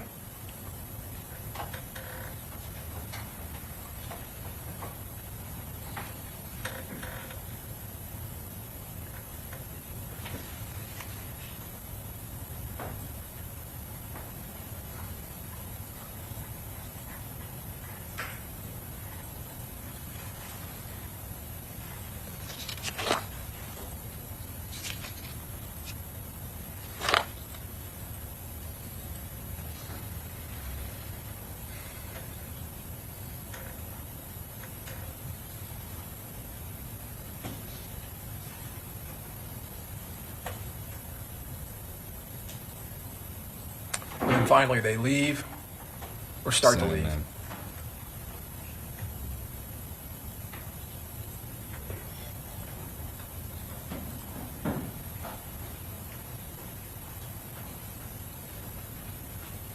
And they come back.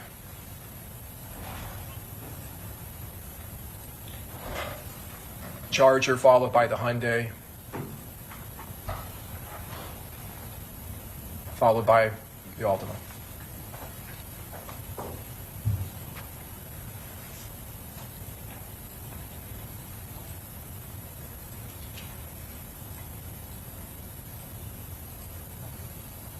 On the top of the screen, Mr. Jones' Charger is going to do a U-turn and go back westbound, followed by the Hyundai and the Altima.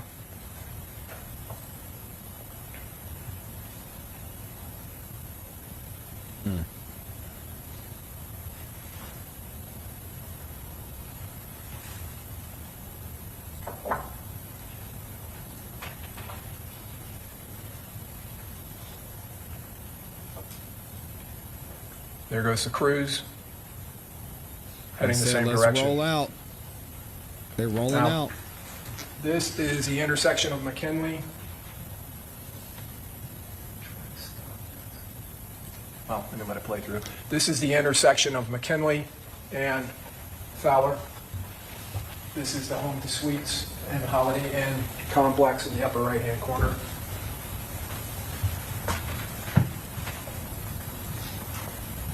Directly across the street is USF. There's an Embassy Suites there. That is Mr. Jones' car doing a U-turn and going back on McKinley, and you'll see it turn into the hotel complex, followed by the Hyundai and the Altima. And as you can see, there is no car visible except for those oncoming lights now coming up the northbound side. What's up, Ben Blue? That is the Chevy Cruise. It goes eastbound. No other car on McKinley can be seen. It's not even in sight. The Chevy Cruise ends up going eastbound, then comes back westbound, turns northbound. There it is, into that parking lot. And now, several minutes later, comes the Impala, which, this is the assault team. Does a U-turn, you will see, go southbound on McKinley, following the path of Mr. Jones and his entourage, and pulls directly into that hotel. That car wasn't anywhere to be seen when Mr. Jones and his entourage were going in there. But the Chevy Cruise was there with this defendant and Mr. Chance, providing critical intelligence to them with this defendant's phone.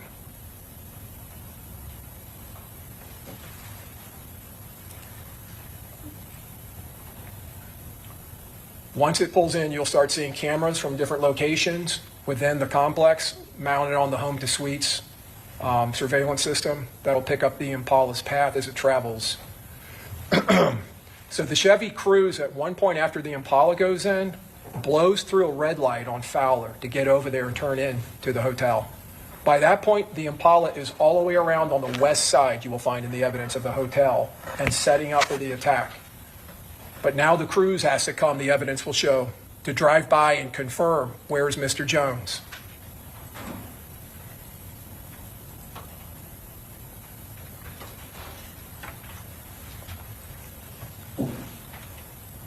The red marker is the Impala and its path. It comes in, it goes northbound, it goes westbound, it goes southbound around the Holiday Inn, down across the south end side of the Holiday Inn, back to the east, and then it parks.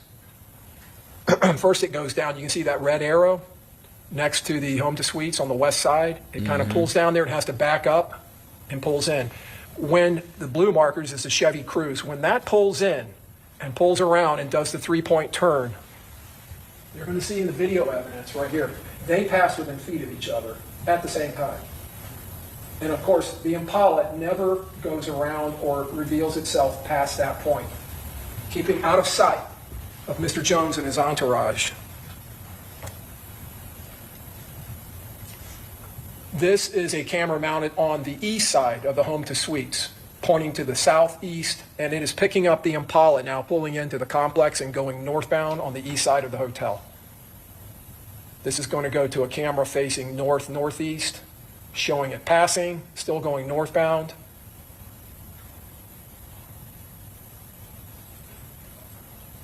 And then it turns back to the west.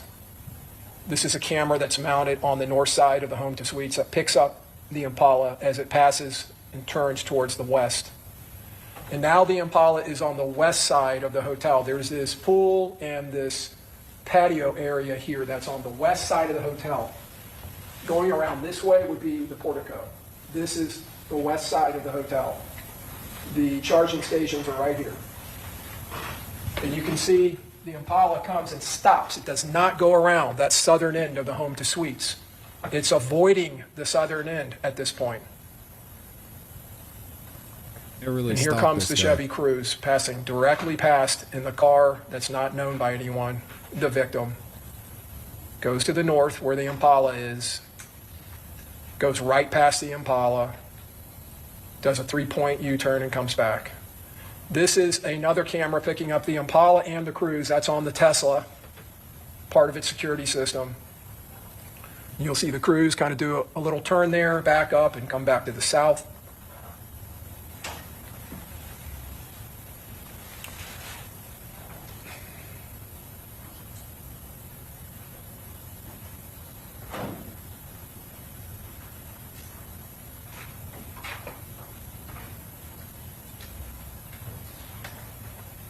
Dang.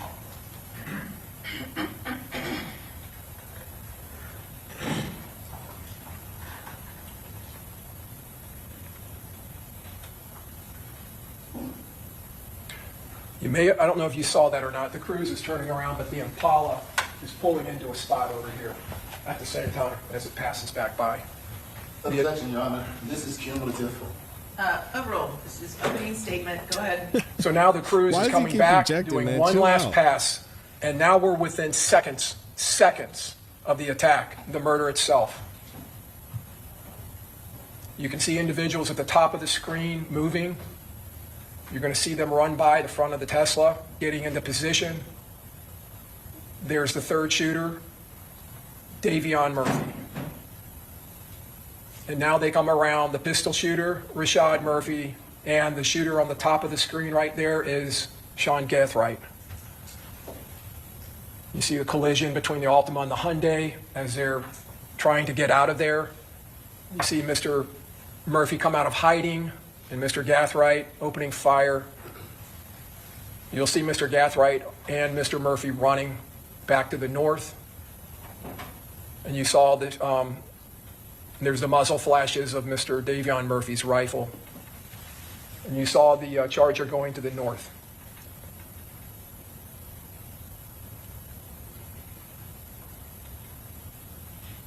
That's the Charger picked up by the Tesla cameras heading north. There goes Mr. Rashad Murphy. There goes Gathright, and there's Davion Murphy. And you can kind of see the blocky image of the brass catcher on the side of that rifle. Another view from the Tesla of Davion Murphy running back to the Impala.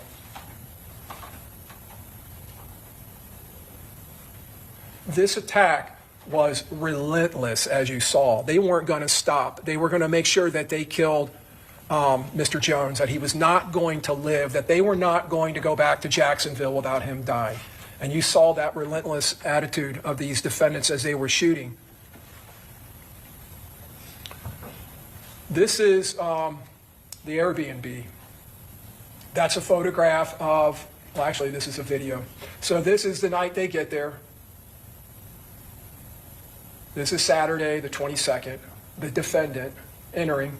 There's no volume on this, but when she walks in, someone says, "My bad." Mr. Chance having maybe a celebratory drink. This is the next day around 2:30, 3. You can see he has to keep knocking. Were just chilling.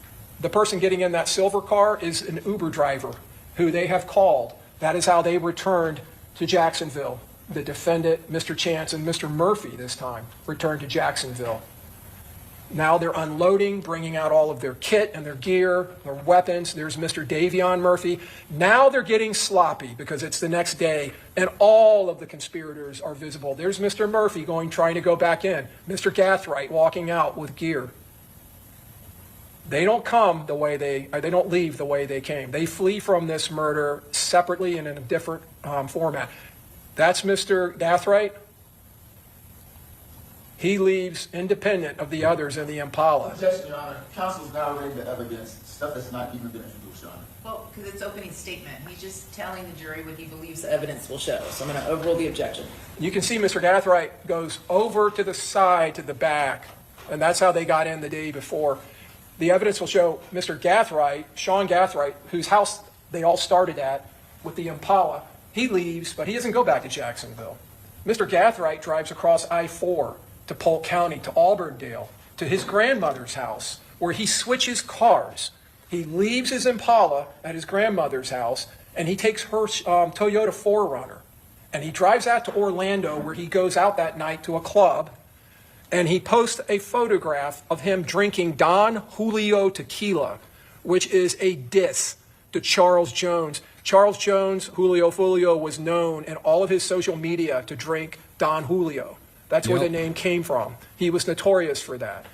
That's true. This Mr. Gathright drives over, switches cars, goes to Orlando, then he ends up in Jacksonville. That's Mr. Gathright being picked up on a flock license plate reader system.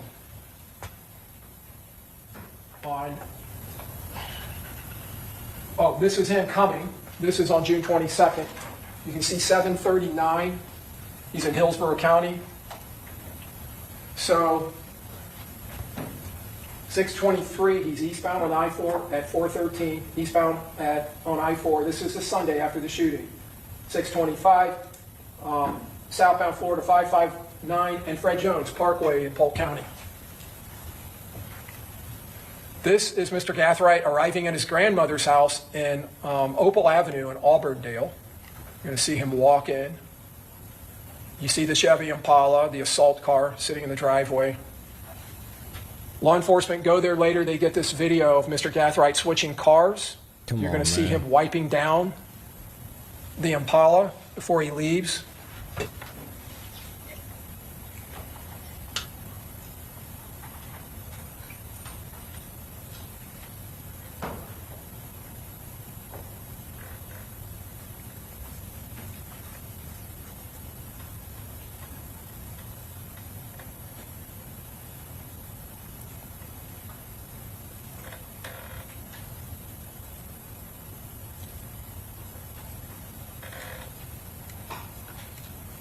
And there he is leaving in the 4Runner, saying goodbye to his grandmother. He's saying goodbye.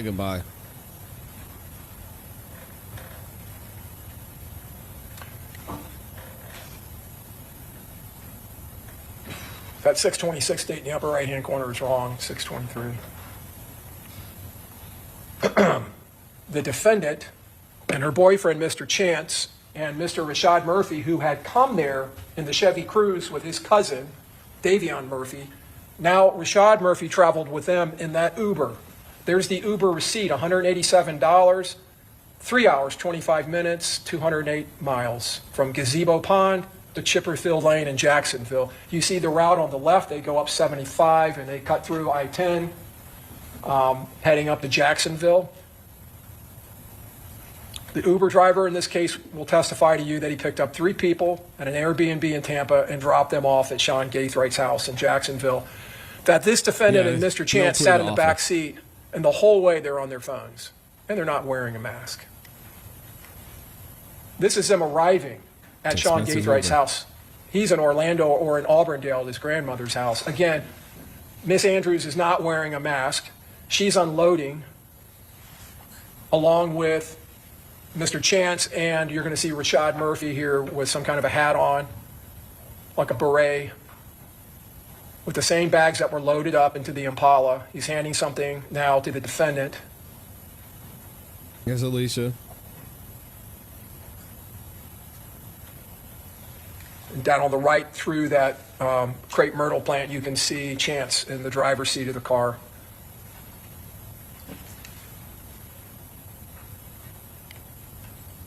Mr. Murphy wearing the same jeans that he was wearing when he got arrested 2 days later in Gwinnett County, Georgia, northeast of Atlanta, driving the Chevy Cruze. He was with his girlfriend, Charmaine Steiger. They had picked up a hotel that morning, early in the morning.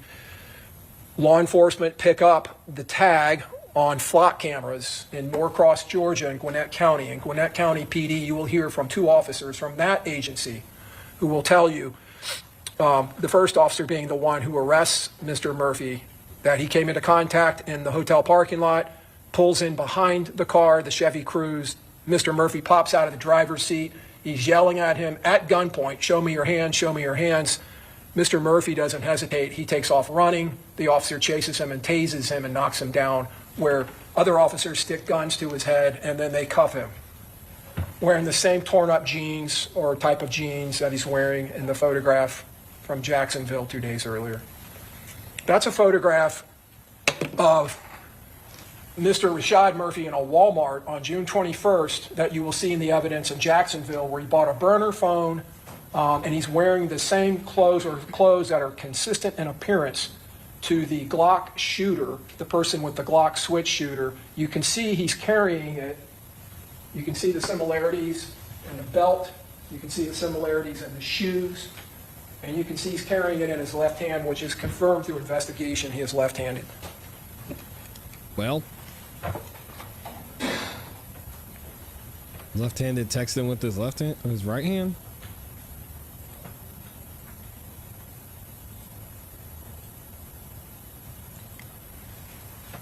The defendant's phone, 904-405-6748.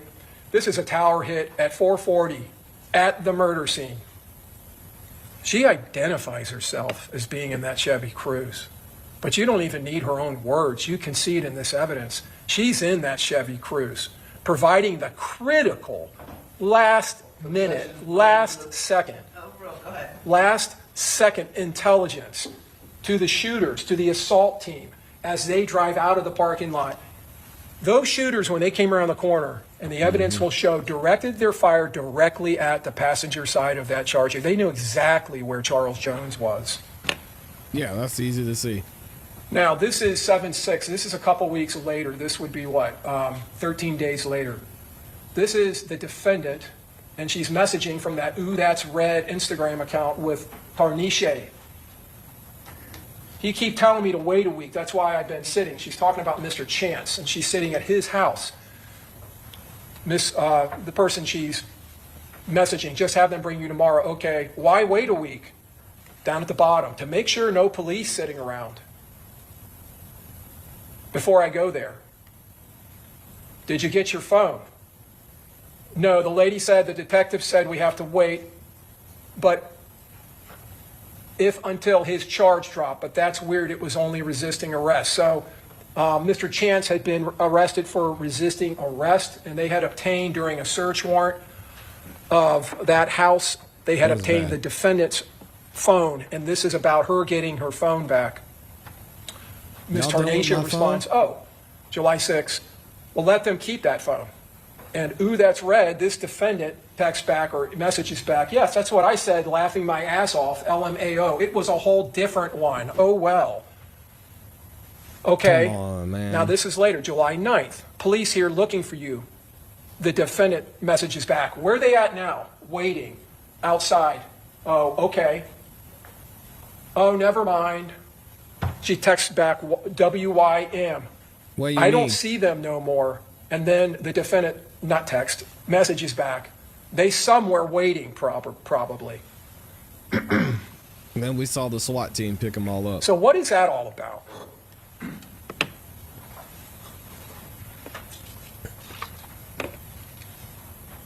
Why is she saying it's a whole different one? She's saying that because 2.5 days. Overruled, go ahead. 2.5 days after this murder, after getting back to Jacksonville, you're going to find from the evidence that this defendant goes and gets a whole new phone. And she gets rid of the phone that she's had for years. This is crazy. They're having a sidebar during opening statements. What? Yo, this is some BS, man. I would be pissed if I were this attorney. A sidebar during opening statements. Let me know what y'all think so far. We'll get back into it here in a second.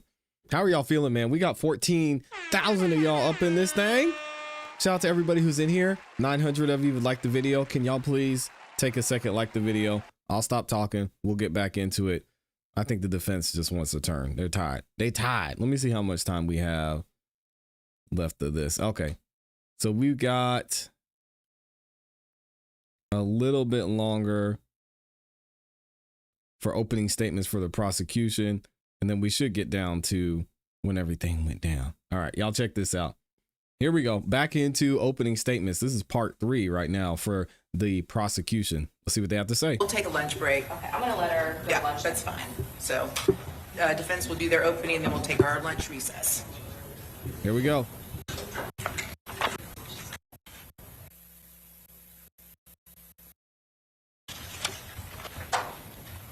That's Alicia. Don't give a Andrews. Her phone. We were talking about her phone. Please support her. So the defendant disposes of her phone that she has had for years, the same phone that she and Isaiah Chance were utilizing to convey intelligence and information on the whereabouts of Charles Jones to the assault team, a phone that to this day has never been found or located. You will hear in this evidence that this defendant did everything that she could in the days after this murder to protect herself and to defend and protect the conspiracy that she was part of. On July 9th of 24, 2 detectives, homicide detectives, Aaron Campbell and Juan Ramos, the lead detective in this case from the Tampa Police Department's homicide unit, traveled to Jacksonville and they meet with this defendant at the Jacksonville Sheriff's Office. You'll see a video recording of their interview of her. The first thing they do is read her rights and they ensure that she understands her rights, and she says she does. And then they start interviewing her and she immediately starts lying to the police. Lying to them.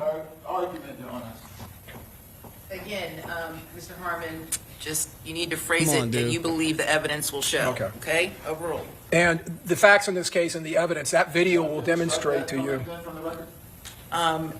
Sure. We'll move, strike the word lying. Okay. Rephrase, Mr. Harmon. Yes, Your Honor. The evidence will show that she makes statements to the police that are false, multiple statements. The evidence will show she lies to them over and over and over in this interview. She lies about her knowledge of these gangs. She lies about her knowledge of who Julio Foolio is. And you're going to see in the evidence that not only does she know who he is, she's known who he is for years. She has animosity towards him. You'll see that in the evidence. But she lies about simple facts that are easily rebutted. Namely, she lies about knowing this guy, Sean Gathright, the individual whose house she left from to come to Tampa, the individual who was driving the Chevy Impala that she was sitting in for almost 3.5 hours driving to Tampa on the 22nd. The individual who was best friends with her boyfriend, Isaiah Chance, she's shown that photograph. I don't know who that is. I don't know who that is. And you will see in the evidence that these lies are nonchalant lies. Her demeanor with these homicide detectives. They show her video. They show her all this video. And in the middle of this litany of lies that's coming out of her mouth, there's a couple little kernels of truth. Namely, she identifies herself in the teaser's video in the parking lot with Isaiah Chance wearing the mask. She identifies herself in the Truth 18 video. She identifies herself, like I said earlier, at the McDonald's in the Chevy Cruze. But she doesn't know who Davion Murphy is. They ask her, well, who is this guy? How did he end up driving this car that you're in? I don't know. Well.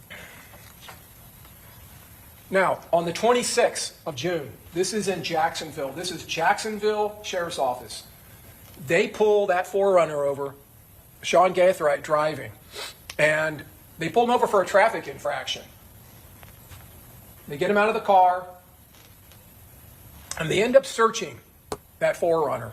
And inside of the 4Runner, they find several items: Glock magazines, a Glock extended magazine, components for AR-15 rifles, including a brace, magazine holders, ammunition, and a box full of empty .223 and 5.56 shell casings. Now, you're going to hear in the evidence, if you're not already aware of this, that a 5.56 rifle, an AR rifle, can shoot .223 ammunition.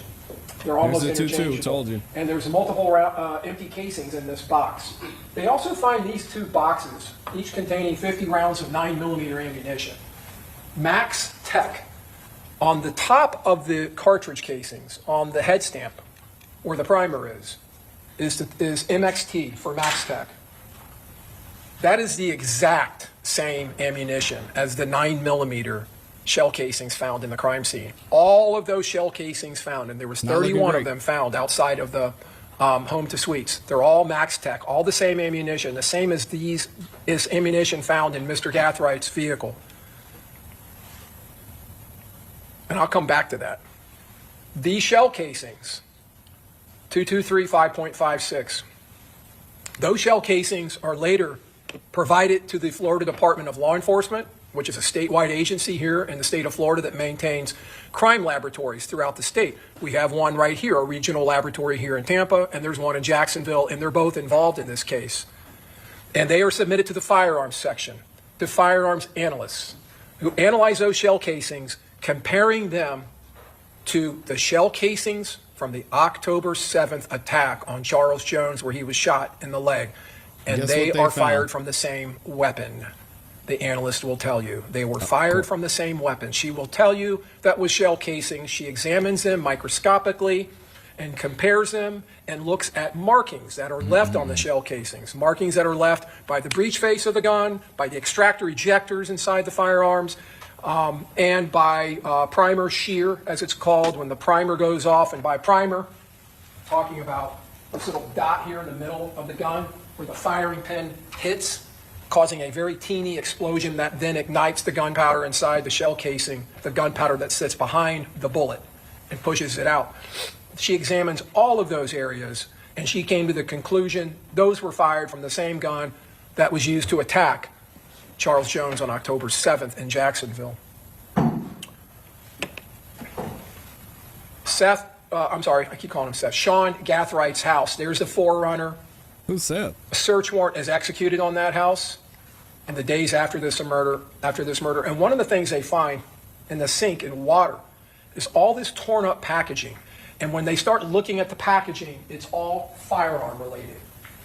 That is a 6 Alpha Romeo 05 package. These are Magpul, which is a firearms manufacturer of components for AR-15 rifles, also manufacturer of magazines. They find basically an arsenal within this house. And what they determined from their search is that Sean Gathright, was the weapons man on this team. He is the man that provided the AR-15 5.56 caliber rifle and the AR-15 300 blackout rifle in this attack. There are ammo boxes full of 300 blackout and 5.56 ammunition. In this safe, they find multiple weapons to include rifles and brass catchers. That is a brass catcher. It has a wire structure with netting or mesh, and it's designed to be fitted onto a rifle where when the shell is ejecting, like I said earlier, the casings remain in that mesh.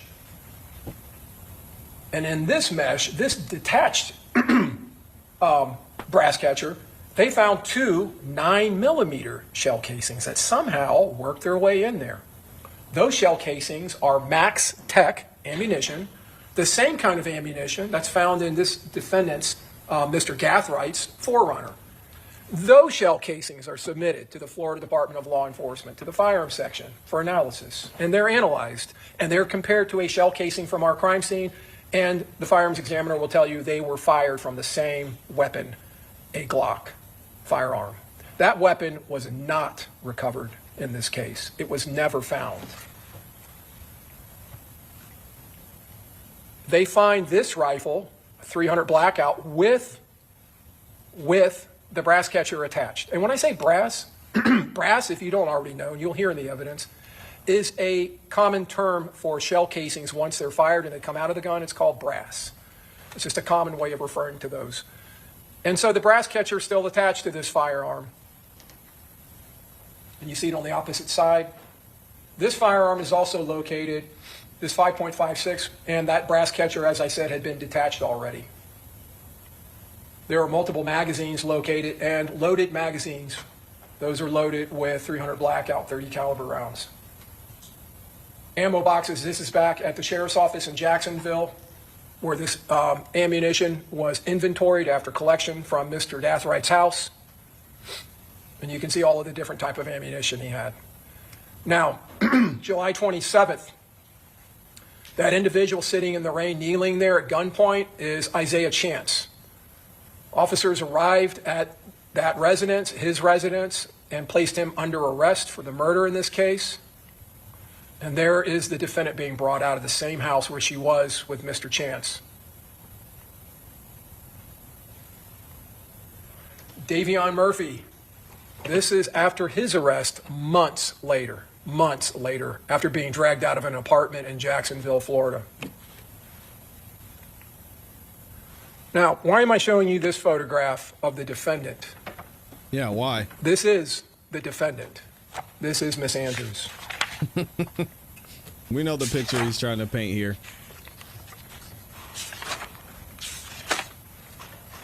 In the interview with the officers in the very What'd she say? She said, I like that picture. The officers are asking her about Isaiah Chance, her boyfriend. Isaiah Chance's street name, gang name, and social media name is Gutta, or Gutta Man, G-U-D-D-A. And they're calling him Gutta. And this is the defendant's response in the interview. Why are you calling him that? Why are you calling him Gutta? Like, you're idiots. Why are you calling him Gutta? Saying those words. Okay, again, Mr. Harmon, just keep your statements as far as... Pardon me? That's a misstatement of the evidence. Okay, well, when the jury, again, ladies and gentlemen of the jury, as I told you, what the attorneys say in the opening statement is not the evidence, and you're not to consider it as such. They're just telling you what they believe the evidence will be. You will be the ultimate decision makers regarding the evidence and any weight that it carries, okay?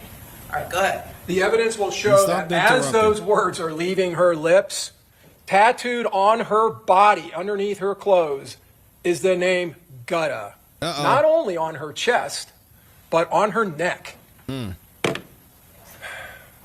Over the next week, the state of Florida, through the evidence that we will present Girl, don't to shake you, your head. we will drag this conspiracy out of the darkness of the early morning hours. We will drag it into this courtroom for everyone to see, for everyone to know its evil and sinister and murderous nature. It will be exposed, and there will be no masks for this defendant to wear to hide from the state's evidence. The truth in this case. The truth will be clear, crystal clear, at the end of the state's case. There will be no Uber drivers waiting to whisk Miss Andrews away to avoid your verdict when you find her guilty.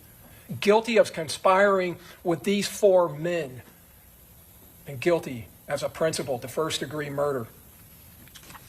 And folks, the state's evidence will let every single one of you know deep in your hearts that that is the truth, that she conspired in this wicked and despicably evil, cold-blooded murder, that she followed this man, watched him, encouraged her co-defendants by her actions and words, tried to find lodging, that she assisted in every way, and then, after the fact, did everything she could to defend this conspiracy. She did. At the end of this case, there will be no doubts in your minds. There were discussions in the last couple of days about proof beyond a reasonable doubt. The state's case will prove to you clearly, beyond any doubt, that this defendant, Alicia Andrews, that she sits over here in this courtroom right now, is guilty of conspiring and committing first-degree murder. All right, there it is. Finally. Woo-wee. He took his time with that one. What do y'all think? Let me know in the comments in the chat. She guilty? Is she innocent? We're going to say innocent until proven guilty. She was too close to this. And according to the prosecution, her phone was used. She replaced her phone. She went along with it. She talked about it. Going to be interesting to see what the defense has to say. Let me know what y'all think in the comments in the chat. All right, we're going to move right into opening statements from the defense. Let me see. All right, we got y'all up in here. Thank you to everybody that's in the building. Shout out to Amy. I know she sent over a couple of super chats. I want to mention these. Shout out to Amy. Not only did she drop the cake emoji reminding me to don't miss lunch and come get that cake. I'm coming. But she also gifted 5 memberships. If you got a membership from Amy, please make sure you say thank you. Also, check out the members only content that we have here, and you get an opportunity to watch any videos we drop on the channel instantly before everybody else. So make sure y'all check out the members only content. And I appreciate you and thank you. And shout out to Amy, man. Always being awesome, always being amazing. I need to see more proof. Y'all are saying guilty? Wow. Dismiss the case. Anybody that mocks the dead don't deserve justice, in my opinion. Hey, you get what you get. But I also don't think he didn't take someone's life either. Well, allegedly. Did he deserve to die? Who knows, man. All right, so we're going to go ahead and keep it moving. Let's get into the opening statements from Alicia Andrews' defense team and hear what's going on here. What's their defense going to be? We've heard interviews from them. Seems their defense is going to be, my boyfriend made me do it. We've got the good old-fashioned Cassie defense. Let's see what goes on here. Defense, you wish to make an opening statement at this time? Pardon me? Okay. He wants the sidebar before opening statements. All right, here we go. She said, go ahead. Yeah, that's fine. So since you did openings, you would handle any objections. And I'm assuming Mr. Malcolm's doing openings? Yes. Okay, very good. All right, then let's bring in our jury.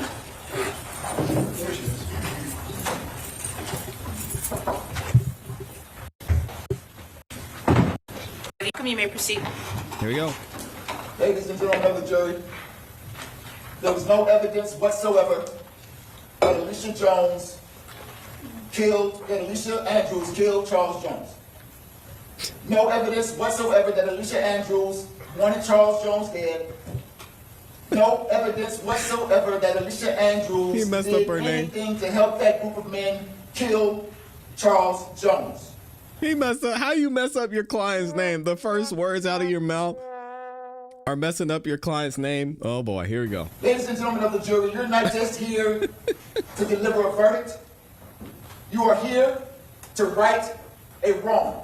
And so are we. Oh, dramatic.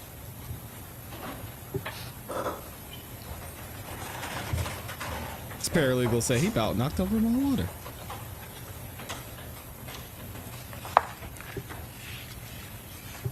There are a few things that you should keep in mind throughout this trial. One, On the weekend, Charles Jones was killed. Alicia Andrews was on a weekend trip with her boyfriend with only one agenda, to be with her boyfriend. Stop the cap. 2, Alicia Andrews is not in a gang. 3, with the exception of her boyfriend, Alicia Andrews did not know any of those men in that group, and none of those men in that group knew Alicia Andrews. As a matter of fact, if there was some conspiracy, Alicia Andrews was not in the loop because she was not in the group. Come on, bro. 4, Alicia Andrews is not a part of the drill rap culture, nor the drill rap scene. 5, Alicia Andrews did not have any physical evidence on any weapon displayed by the state. You would not find DNA, fingerprints, no physical evidence whatsoever linking Alicia Andrews to this case. 6, Alicia Andrews did not have a motive. In other words, there is no evidence whatsoever to support this case of conspiracy or first-degree murder against Alicia Andrews. I'm sure you're wondering, if there's no evidence against Alicia Andrews, then why are we here? We're here because of the perception of the facts of one man, Detective Juan Ramos. But ladies and gentlemen of the jury, perception is not reality. Detective Juan Ramos is the lead detective on this case. Let me tell you a bit about him. Detective Juan Ramos had only worked homicide for about 4 months when he got this case. Became a homicide detective. Very dramatic. In February. This murder happened in June. His first time as a lead detective on the case, and he lands perhaps one of the biggest homicide cases that the Tampa Police Department has seen in a while. Not by any merit, not by something he did to deserve it, simply luck of the draw. The Tampa Police Department handles 40 to 60 homicides a year, and they put their detectives in rotation. And so, luck of the draw, Detective Ramos gets this case. He shows up to the scene, speaks to a couple of his fellow officers, and begins to talk to witnesses, gathers some information about evidence and what have you. But his first big break in the case came when he got some intel from the Jacksonville Sheriff's Office. The Jacksonville Sheriff's Office advised him that perhaps a man named Rashad Murphy and a man named Isaiah Chance might have something to do with this homicide. The second big break came when he ran a bullet through, and I say a bullet, the ATF gathered 30 of the 31 bullets left. He had one bullet. Luck of the draw. Ran this one bullet through their system. What are we arguing here? That kind of, and it's a shell casing, not a bullet, a shell casing. It has a fingerprint, once the firing pin strikes the casing, it leaves like a fingerprint, a distinct marking. And he gets a hit that alerts him to the fact that there were other fingerprints matching 5 shootings in Jacksonville prior. So now he has the idea that the shooters might have come from Jacksonville. After that, he proceeds to gather intel like information from license plate readers. Then he starts looking at cell phone data records. Then he uses that information to piece some other things together that leads him to a few spots in town. An Airbnb, a McDonald's, a strip club called Teasers, and a club called Truth 18. And you saw some of the video footage. When Detective Ramos first gets this Airbnb video, he sees Alicia Andrews at the front door and surmises that because he sees no one else go in, Alicia Andrews must have let them in the back door. But perception is not reality. He sees Alicia Andrews at the McDonald's with no mask, and then sees her at the club, in the parking lot of the Club Teasers with the mask, and surmises that she must have had the mask on to cover her face. No, it was me. At Teasers because she didn't have a mask on at McDonald's. But perception is not reality. Again, he sees Alicia Andrews with her boyfriend at Club Truth 18 walking with the mask on, surmising once again because she didn't have a mask on at McDonald's, but did have a mask on as she walked towards the club. She attempted to conceal her identity with that mask at Truth 18. Ladies and gentlemen, perception is not reality. It's just some human decision. Reality, however, is immovable. And we're going to talk about Alicia's reality in just a moment when I tell you what really happened.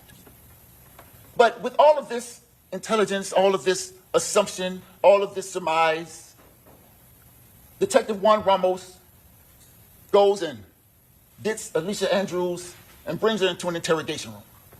And he begins to present to her what he calls evidence and tell her what his perception of the evidence is, as if it is reality. Well, it's simply not. What really happened in this case is Alicia Andrews was on a weekend trip with her boyfriend. Come on, man. But before we talk about the trip, let me tell you a little bit about Alicia. Alicia, high school graduate, did really well in school, well enough to apply to college and get accepted at Bethune-Cookman University. Judge, can we approach? Yes, come on up. Okay, so we're approaching. They don't like what's being said. We don't know why, so we'll just keep it moving. This is reality.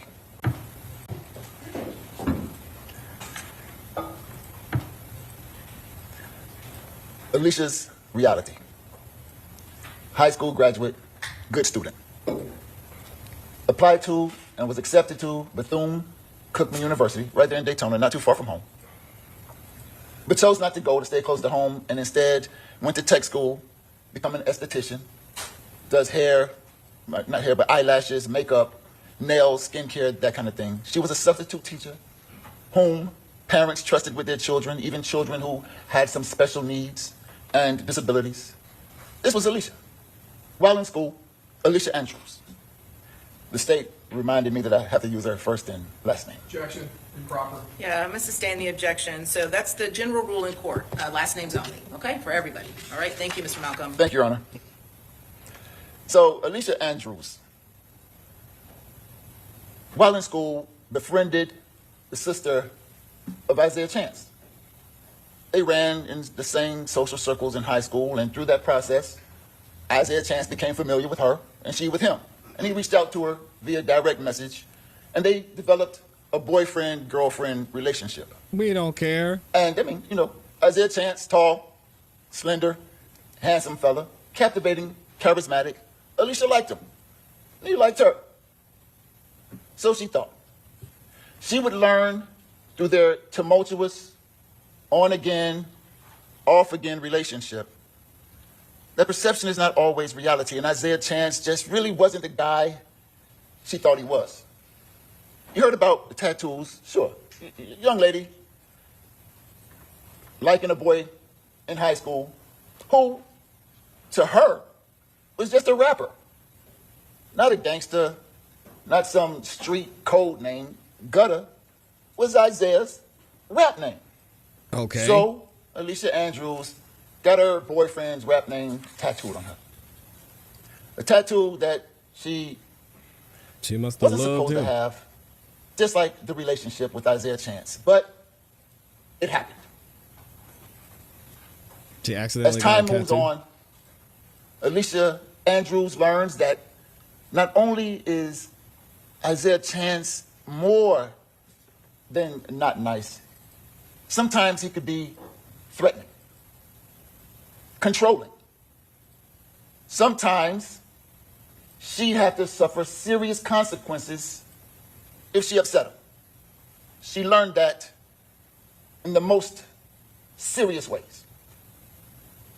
So, fast forward to 2023,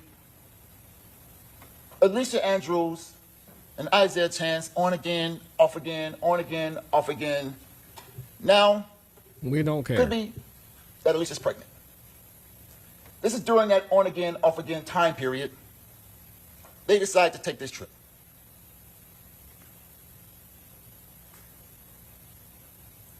There's a big fight, a lot of fuss right before, and there's this makeup time. She got pregnant. Isaiah says, hey, let's go to Atlanta. She don't want to go that far away from home. We don't want you out here. Then he says, let's go to Tampa. Your Honor, I object and ask to approach. Okay, what's the legal basis for the objection? Lack of good faith basis, make this statement, and you said. Come on up. That's true. He is kind of, like we said, he's up there preaching right now. He's telling the story. Talk to him, Reverend. So Tampa it is. Reverend Recusal. Isaiah doesn't follow this young lady on Instagram. I'm not sure if you know how the Instagram She had her works baby with in direct prison, messages, too. but when you DM somebody, if you're not a follower, direct message someone, if you're not a follower, the message just sits in the request, kind of waiting for the person to approve the message you intend to send. So Isaiah Chance doesn't follow this woman who does half-offs for Airbnbs and asks Miss Andrews to reach out to the woman whom Miss Andrews does follow and ask her to see if she can hook up an Airbnb for the weekend. Miss Andrews does. Gets on the Instagram and says, hey, half-offs. Ask for availability in response. She says, or asks for a time in response, and she says, let's do it this weekend. She says, how many rooms? She says 2. Now, there's some assumption on Detective Ramos' side that because Alicia Andrews asked for 2 rooms for this romantic getaway, as he claims it to be, was some indication that she intended for this other group of guys to come to the Airbnb with them. In reality, Miss Andrews and Isaiah Chance were kind of on the outs. Didn't know if they were going to be on the in or the outs.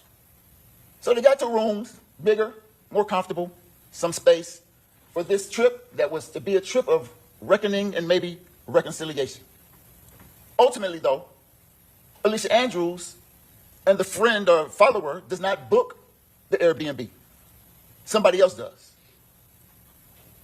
Alicia Andrews did not know that somebody else books the Airbnb. She was out of the loop. Nonetheless, Airbnb booked on the way to Tampa. Isaiah Chance, and you saw the video, before he picks up Alicia Andrews, stops by Sean Gaithwright's house, where he packs up all of these bags. Alicia Andrews never sees what goes into the Impala. She's not a part of that packing process. Not in the loop. Isaiah Chance goes and then picks up Miss Andrews, brings her back to where they pack the bags, and then they head down to Tampa. Miss Andrews believes that they're about to hit the road, come straight from Jacksonville to Tampa, but they make a stop at this gas station. And Alicia Andrews sees her boyfriend get out and dap up some people and what have you, and the next thing you know, they're on the road again. Now, mind you, Sean Gaithwright's in the driver's seat. Isaiah Chance is in the front passenger seat, and Alicia Andrews is in the back seat. Okay. On her phone, TikToking, FaceTiming, or whatever it is they do on a road trip. Once arriving in Tampa, get to the Airbnb, just her, Isaiah Chance, Sean Gaithwright. All right, get to it, brother. While the 2 men in front get out of the car, Miss Andrews is in the back still on her phone. The gentlemen get out of the car, go inside the Airbnb, Miss Andrews then later gets out the car a few minutes after, goes to the front door. You saw it in the video. Knocks on the door and waits for someone to let her in. Now, when Detective Juan Ramos sees the video of Miss Andrews at the door, he perceives that Miss Andrews must have been the one who let the people who let her in the Airbnb because they don't see anybody else go in before her. Not the case. And the evidence will show you that. Alicia Andrews knocked on the door for the first time ever, approaching the Airbnb for the first time ever, let in by someone who was already in the Airbnb. She did not walk in the Airbnb and unlock a back door to let people come in to avoid being captured by the Ring camera. And we'll talk about that a little bit more.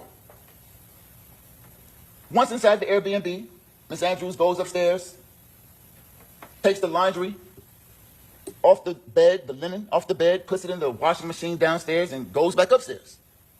And so she's washing the bed linen and upstairs on her TikTok, on her phone, TikToking or whatever it is, talking to her sister via text message and talking to Mr. Chance's mother about how to operate the washing machine.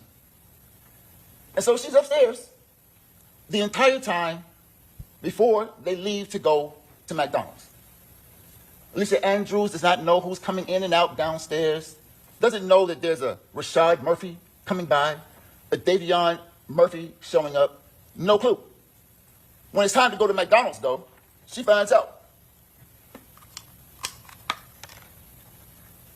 Oh, not the water. When it's time to go to McDonald's, Get the she comes handkerchief, you're downstairs, going to start sweating. and Mr. Chance gives her the keys and says, hey, go get in the car. And of course she does. She goes and gets in the passenger seat of the silver Cruise that you saw in the video, expecting that Mr. Chance would join her in the driver's seat and take her to get food. However, that's not what happens. Mr. Davion Murphy, big guy, listed at about 5'9", 215 pounds, burly looking fella, a little gruff, comes outside and makes Mr. Chance get in the back seat, and he hops in the front seat, and he drives the Cruise to the McDonald's. And you see Davion Murphy in the driver's seat, Alicia Andrews in the passenger seat, and Isaiah Chance is in the back. Now, in the interrogation room, Detective Ramos tells Alicia Andrews that she must not be wearing a mask at the clubs to conceal, she must be wearing the masks at the club to conceal her identity because she's not wearing the mask at the McDonald's. But the reality is, Alicia Andrews thought that it was just going to be her and her boyfriend. No reason to wear the health mask, the medical mask. Then she didn't know that Davion Murphy was going to bum rush the ride and take control of the driver's seat, let alone did she expect Isaiah Chance to let him do so. So she's caught without her mask unexpectedly. Davion's in the video, you see him smoking and puffing, and Alicia wants to say something, but she can't. Because she's afraid to say something to this guy who just bogarted the Cruise, made her man get in the back seat, and took over. She won't say anything. What is the defense? Not because she was trying to hide herself. Killing me, brother. She didn't say anything because she was scared. Not because she wanted the guy to smoke in her face, because she was scared. They get back to the Airbnb, and a few hours later, they head out again. Go to Club Teasers. Strip club. Now they're in the Cruise again, and Isaiah Chance is driving. Now the state asserts that because Isaiah Chance is driving and Alicia Andrews is right next to him while Isaiah Chance is on her phone, Alicia must have heard everything Isaiah said. They got that from Juan Ramos. But that's a bad assumption. Because there's... To that comment, Your Honor, is it proper? Anyway, again, ladies and gentlemen of the jury, this are just the opening statements. The attorneys are telling you what they believe the evidence will be. That's all that it is, their belief. Okay, go ahead, Mr. Malcolm. Thank you, Your Honor. That's a bad assumption. Because there's no way of knowing. Although the cell phone data shows that that line was open and there was communication between the two phones, there's no way of knowing whether Isaiah Chance was the talker or the listener. And even if Isaiah Chance was the talker, there's no way to know whether he was using explicit language that Alicia Andrews could understand. So, when in the interrogation room, Detective Ramos asks Alicia Andrews what Isaiah Chance was saying, and she says, I don't know. It was the truth. She didn't know. And there is no evidence whatsoever to the contrary. When they get to the club and they get out, Detective Ramos assumes that Alicia Andrews allows Isaiah Chance to use her phone. That's not the case. When Isaiah Chance says, give me the phone, she knows it's in her best interest to give him the phone. Yeah, objections so to opening statements is tacky. Isaiah Chance uses Ms. job, Andrews' phone all the time, whenever he wants. Nothing new, nothing strange whatsoever to Ms. Andrews. Give me your phone, here's the phone. So he asks for the code to unlock the phone, and Ms. Andrews gives him the code to unlock the phone. Nothing new, nothing strange, nothing suspicious about this at all. Except they were planning to murder somebody. And conspicuously, you'll note that though there's an assertion that all the defendants in this murder conspired together, coordinated together, one stands out. When you see them in the video at Truth 18 and teasers, you see that Isaiah Chance is dressed in all black, face covered with the health mask, hoodie on. You see Alicia Andrews not dressed in all black, mask on, face completely exposed. When you see the video of the shooters at the hotel, all dressed in black, from head to toe. Rashad Murphy and Sean Gaithright. Everybody's coordinated, dressed in black, covered from head to toe. Isaiah Chance, Rashad Murphy, Davion Murphy, Sean Gaithright. All of them except Alicia. She wasn't in the loop. Then they walk up to the club. You see them go out of camera, then go back to the car, and they leave. Now, the state says that everywhere they went, they were following Charles Jones. As a matter of fact, the state even said Alicia was driving. Said that twice. Alicia Andrews doesn't even have a driver's license. Doesn't even know how What does that have to do with anything? to drive. Never drove. Was never in control of the situation. She was a passenger in a car. Her boyfriend drove, in her mind, to get some food and to go to a few clubs in Tampa. She had one agenda, to be with her boyfriend. No mission to do anything to Mr. Charles Jones. Be with her boyfriend. But the state says, and Detective Ramos said it too, that Alicia Andrews, if she wasn't a part of the conspiracy, should have stayed in the car. Could have stayed in the car. But at the same time, the state tells you that Mr. Jones died in the car, caged. He was a sitting duck in a car. So of course, when Isaiah Chance gets out of the car in the middle of the night, Alicia Andrews knows better than to just stay in the car. She came with her boyfriend, intends to be with her boyfriend, gets out with her boyfriend, and walks to the club with her boyfriend. She didn't stay in the car like a sitting duck, because bad things can happen to you when you sit in the car in the parking lot. That's it. That's all. No evidence whatsoever suggesting that Alicia Andrews was on some surveillance mission. As a matter of fact, there's no indication that Isaiah Chance needed her help to survey anything. When walking, you'll see Alicia Andrews is farthest away from the club. Both clubs.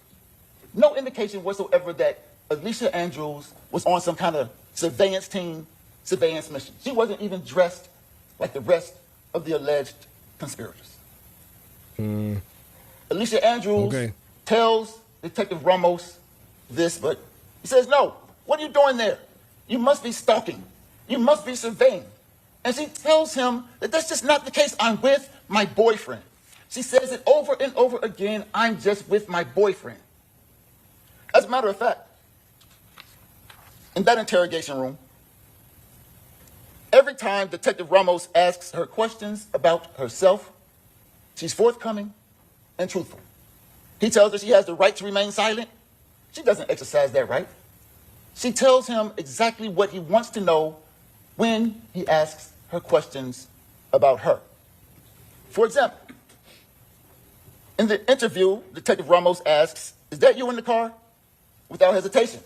She says, "Yeah, that's me." Another truthful statement.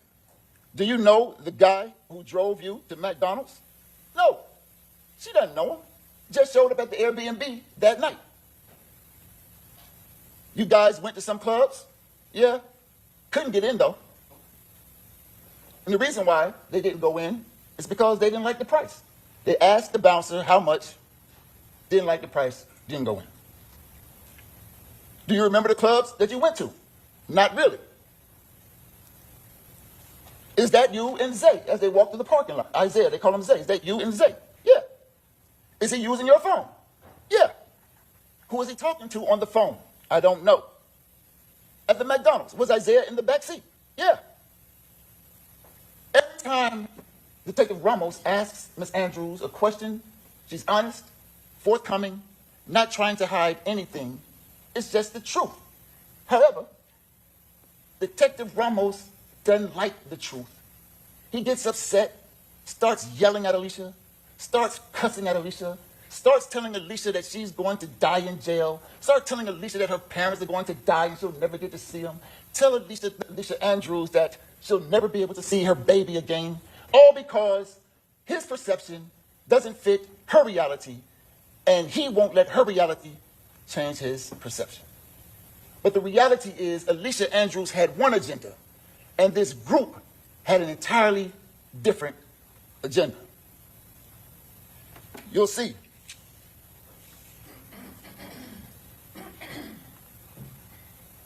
You'll see that there was no instance in time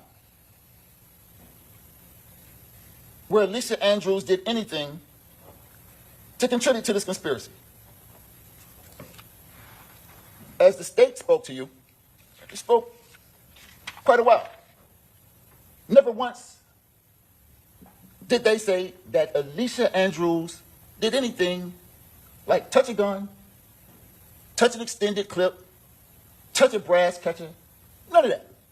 You won't find any physical evidence, no DNA, no fingerprints. You think that being a part of this big conspiracy, at least one time, ex-boyfriend or somebody in the group said, "Hey, hold this gun.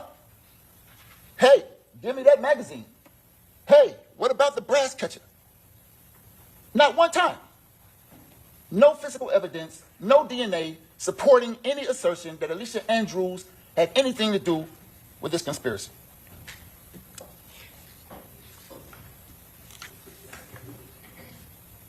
It's almost as if Alicia Andrews was not necessary for the trip.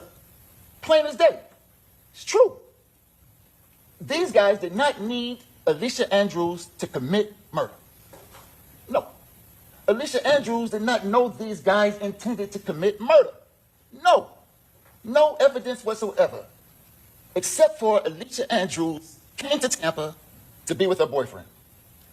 The group, all of them in the group, made their phones go ghost, except Alicia Andrews.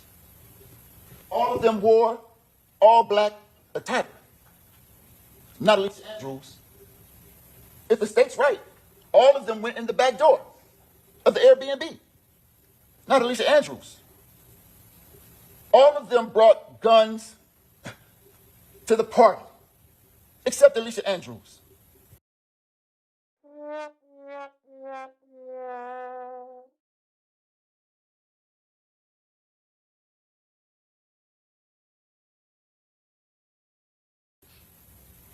It was Alicia Andrews the entire time who had one agenda and one alone, that to be with her boyfriend, never in a group of guys who conspired to kill Charles Jones if the state is right. Of course I'm muted. Thank y'all. I want you to stay focused throughout this trial. While the state spoke, it talked a lot about Rashad Murphy, Davion Murphy, Isaiah Chance, Seth Gaithright, or Sean Gaithright, whichever one. But the styling of this case is the state of Florida versus Alicia Andrews. Stay focused. And you will see, ladies and gentlemen, that there's not one single shred of evidence that supports the state's claim that Alicia Andrews conspired to kill Charles Jones, let alone did anything to further such conspiracy. What about the phone? You'll listen to the evidence in this case, and you'll look for it. You'll look for it. You'll look to see the action that Alicia took to further this conspiracy. You'll hear the evidence in this case, and you'll look for it. You'll look to see evidence that Alicia Andrews knew something about this conspiracy to kill Charles Jones, but you won't see it. What you will learn is that Alicia Andrews had absolutely no knowledge that these 4 boys conspired to kill Charles Jones. And the reason she had no knowledge is because she was not in that group. She was never in the loop because she was never in the group. Despite all of the evidence. Say it with me, y'all. She was never in the group. She was never in the loop. Say it with me. Let me hear you. She was never in the group. She was never in the loop. Come on, Pastor. Technology, cell phone records, license plate readers, DNA catchers, fingerprints, agencies like JSO, Jacksonville Sheriff's Office, Gwinnett County Police, Tampa Police Department, ATF. All of these agencies, all of this technology, none of it will render one shred of evidence to prove that case. It's kind of like what Isaac Asimov said when he said that the saddest aspect of life right now is that science gathers knowledge faster than society gathers wisdom. Ladies and gentlemen of the jury, listen to the evidence in this case. Be the wisdom, right the wrong, and render the only verdict that the facts and the law in this case supports. That Alicia Andrews, not only beyond a reasonable doubt, is not guilty. Alicia Andrews is innocent. Yes, sir. Alicia Andrews is innocent. Alicia Andrews is innocent. And render a verdict of not guilty. Thank you. Okay, well, there's that. Again, we still have the getaway driver situation. Was she involved? Was she actually involved? We see some hints at her involvement. Let me know what y'all think about the defense's opening statements. What do you still think? What do you think about Alicia Andrews? Guilty? Not guilty? Still unsure? Too early to tell? Let me know what y'all think. All right, y'all, we got to get up out of here. This is the longest morning show we've had in a while. Shout out to Spring Flowers for the love, dropping the 10 bomb, not even leaving a comment, just showing some love. Thank you, Spring Flowers. And then, of course, Big Will Wallace in here. What does he say? Everybody in the chat, say it with me. She was never in the group. She was never in the loop. And because she wasn't in the loop, she didn't have an opportunity to shoot. But me personally, I don't give a hoot. Because she was never in the group. Shout out to Big Will Wallace up in here. Cooking. Shout out to the Mohawks lawyer. We gotta get up out of here, y'all. I hope y'all have a great rest of the afternoon. Thank you to everybody who supported Big Will Wallace, major sponsor of today's show. Spring Flowers, Les Cleaver, and as always, my awesome, amazing Amy. We're going to be back tomorrow. Got more to report on y'all. For y'all, you know it's Friday, so we got a lot we'll be covering tomorrow. And we'll look at some more of this trial and see what's going on. See what the evidence shows, as always. I appreciate y'all. Make sure you like the video on your way out. Subscribe and hit the notification bell so you don't miss any time we go live. And as always, y'all know what to do. Keep growing, keep pushing, keep it classy. We gone. Peace. Shout out to Big Will Wallace. Let me give him another round of applause. She was never in the group. She was never in the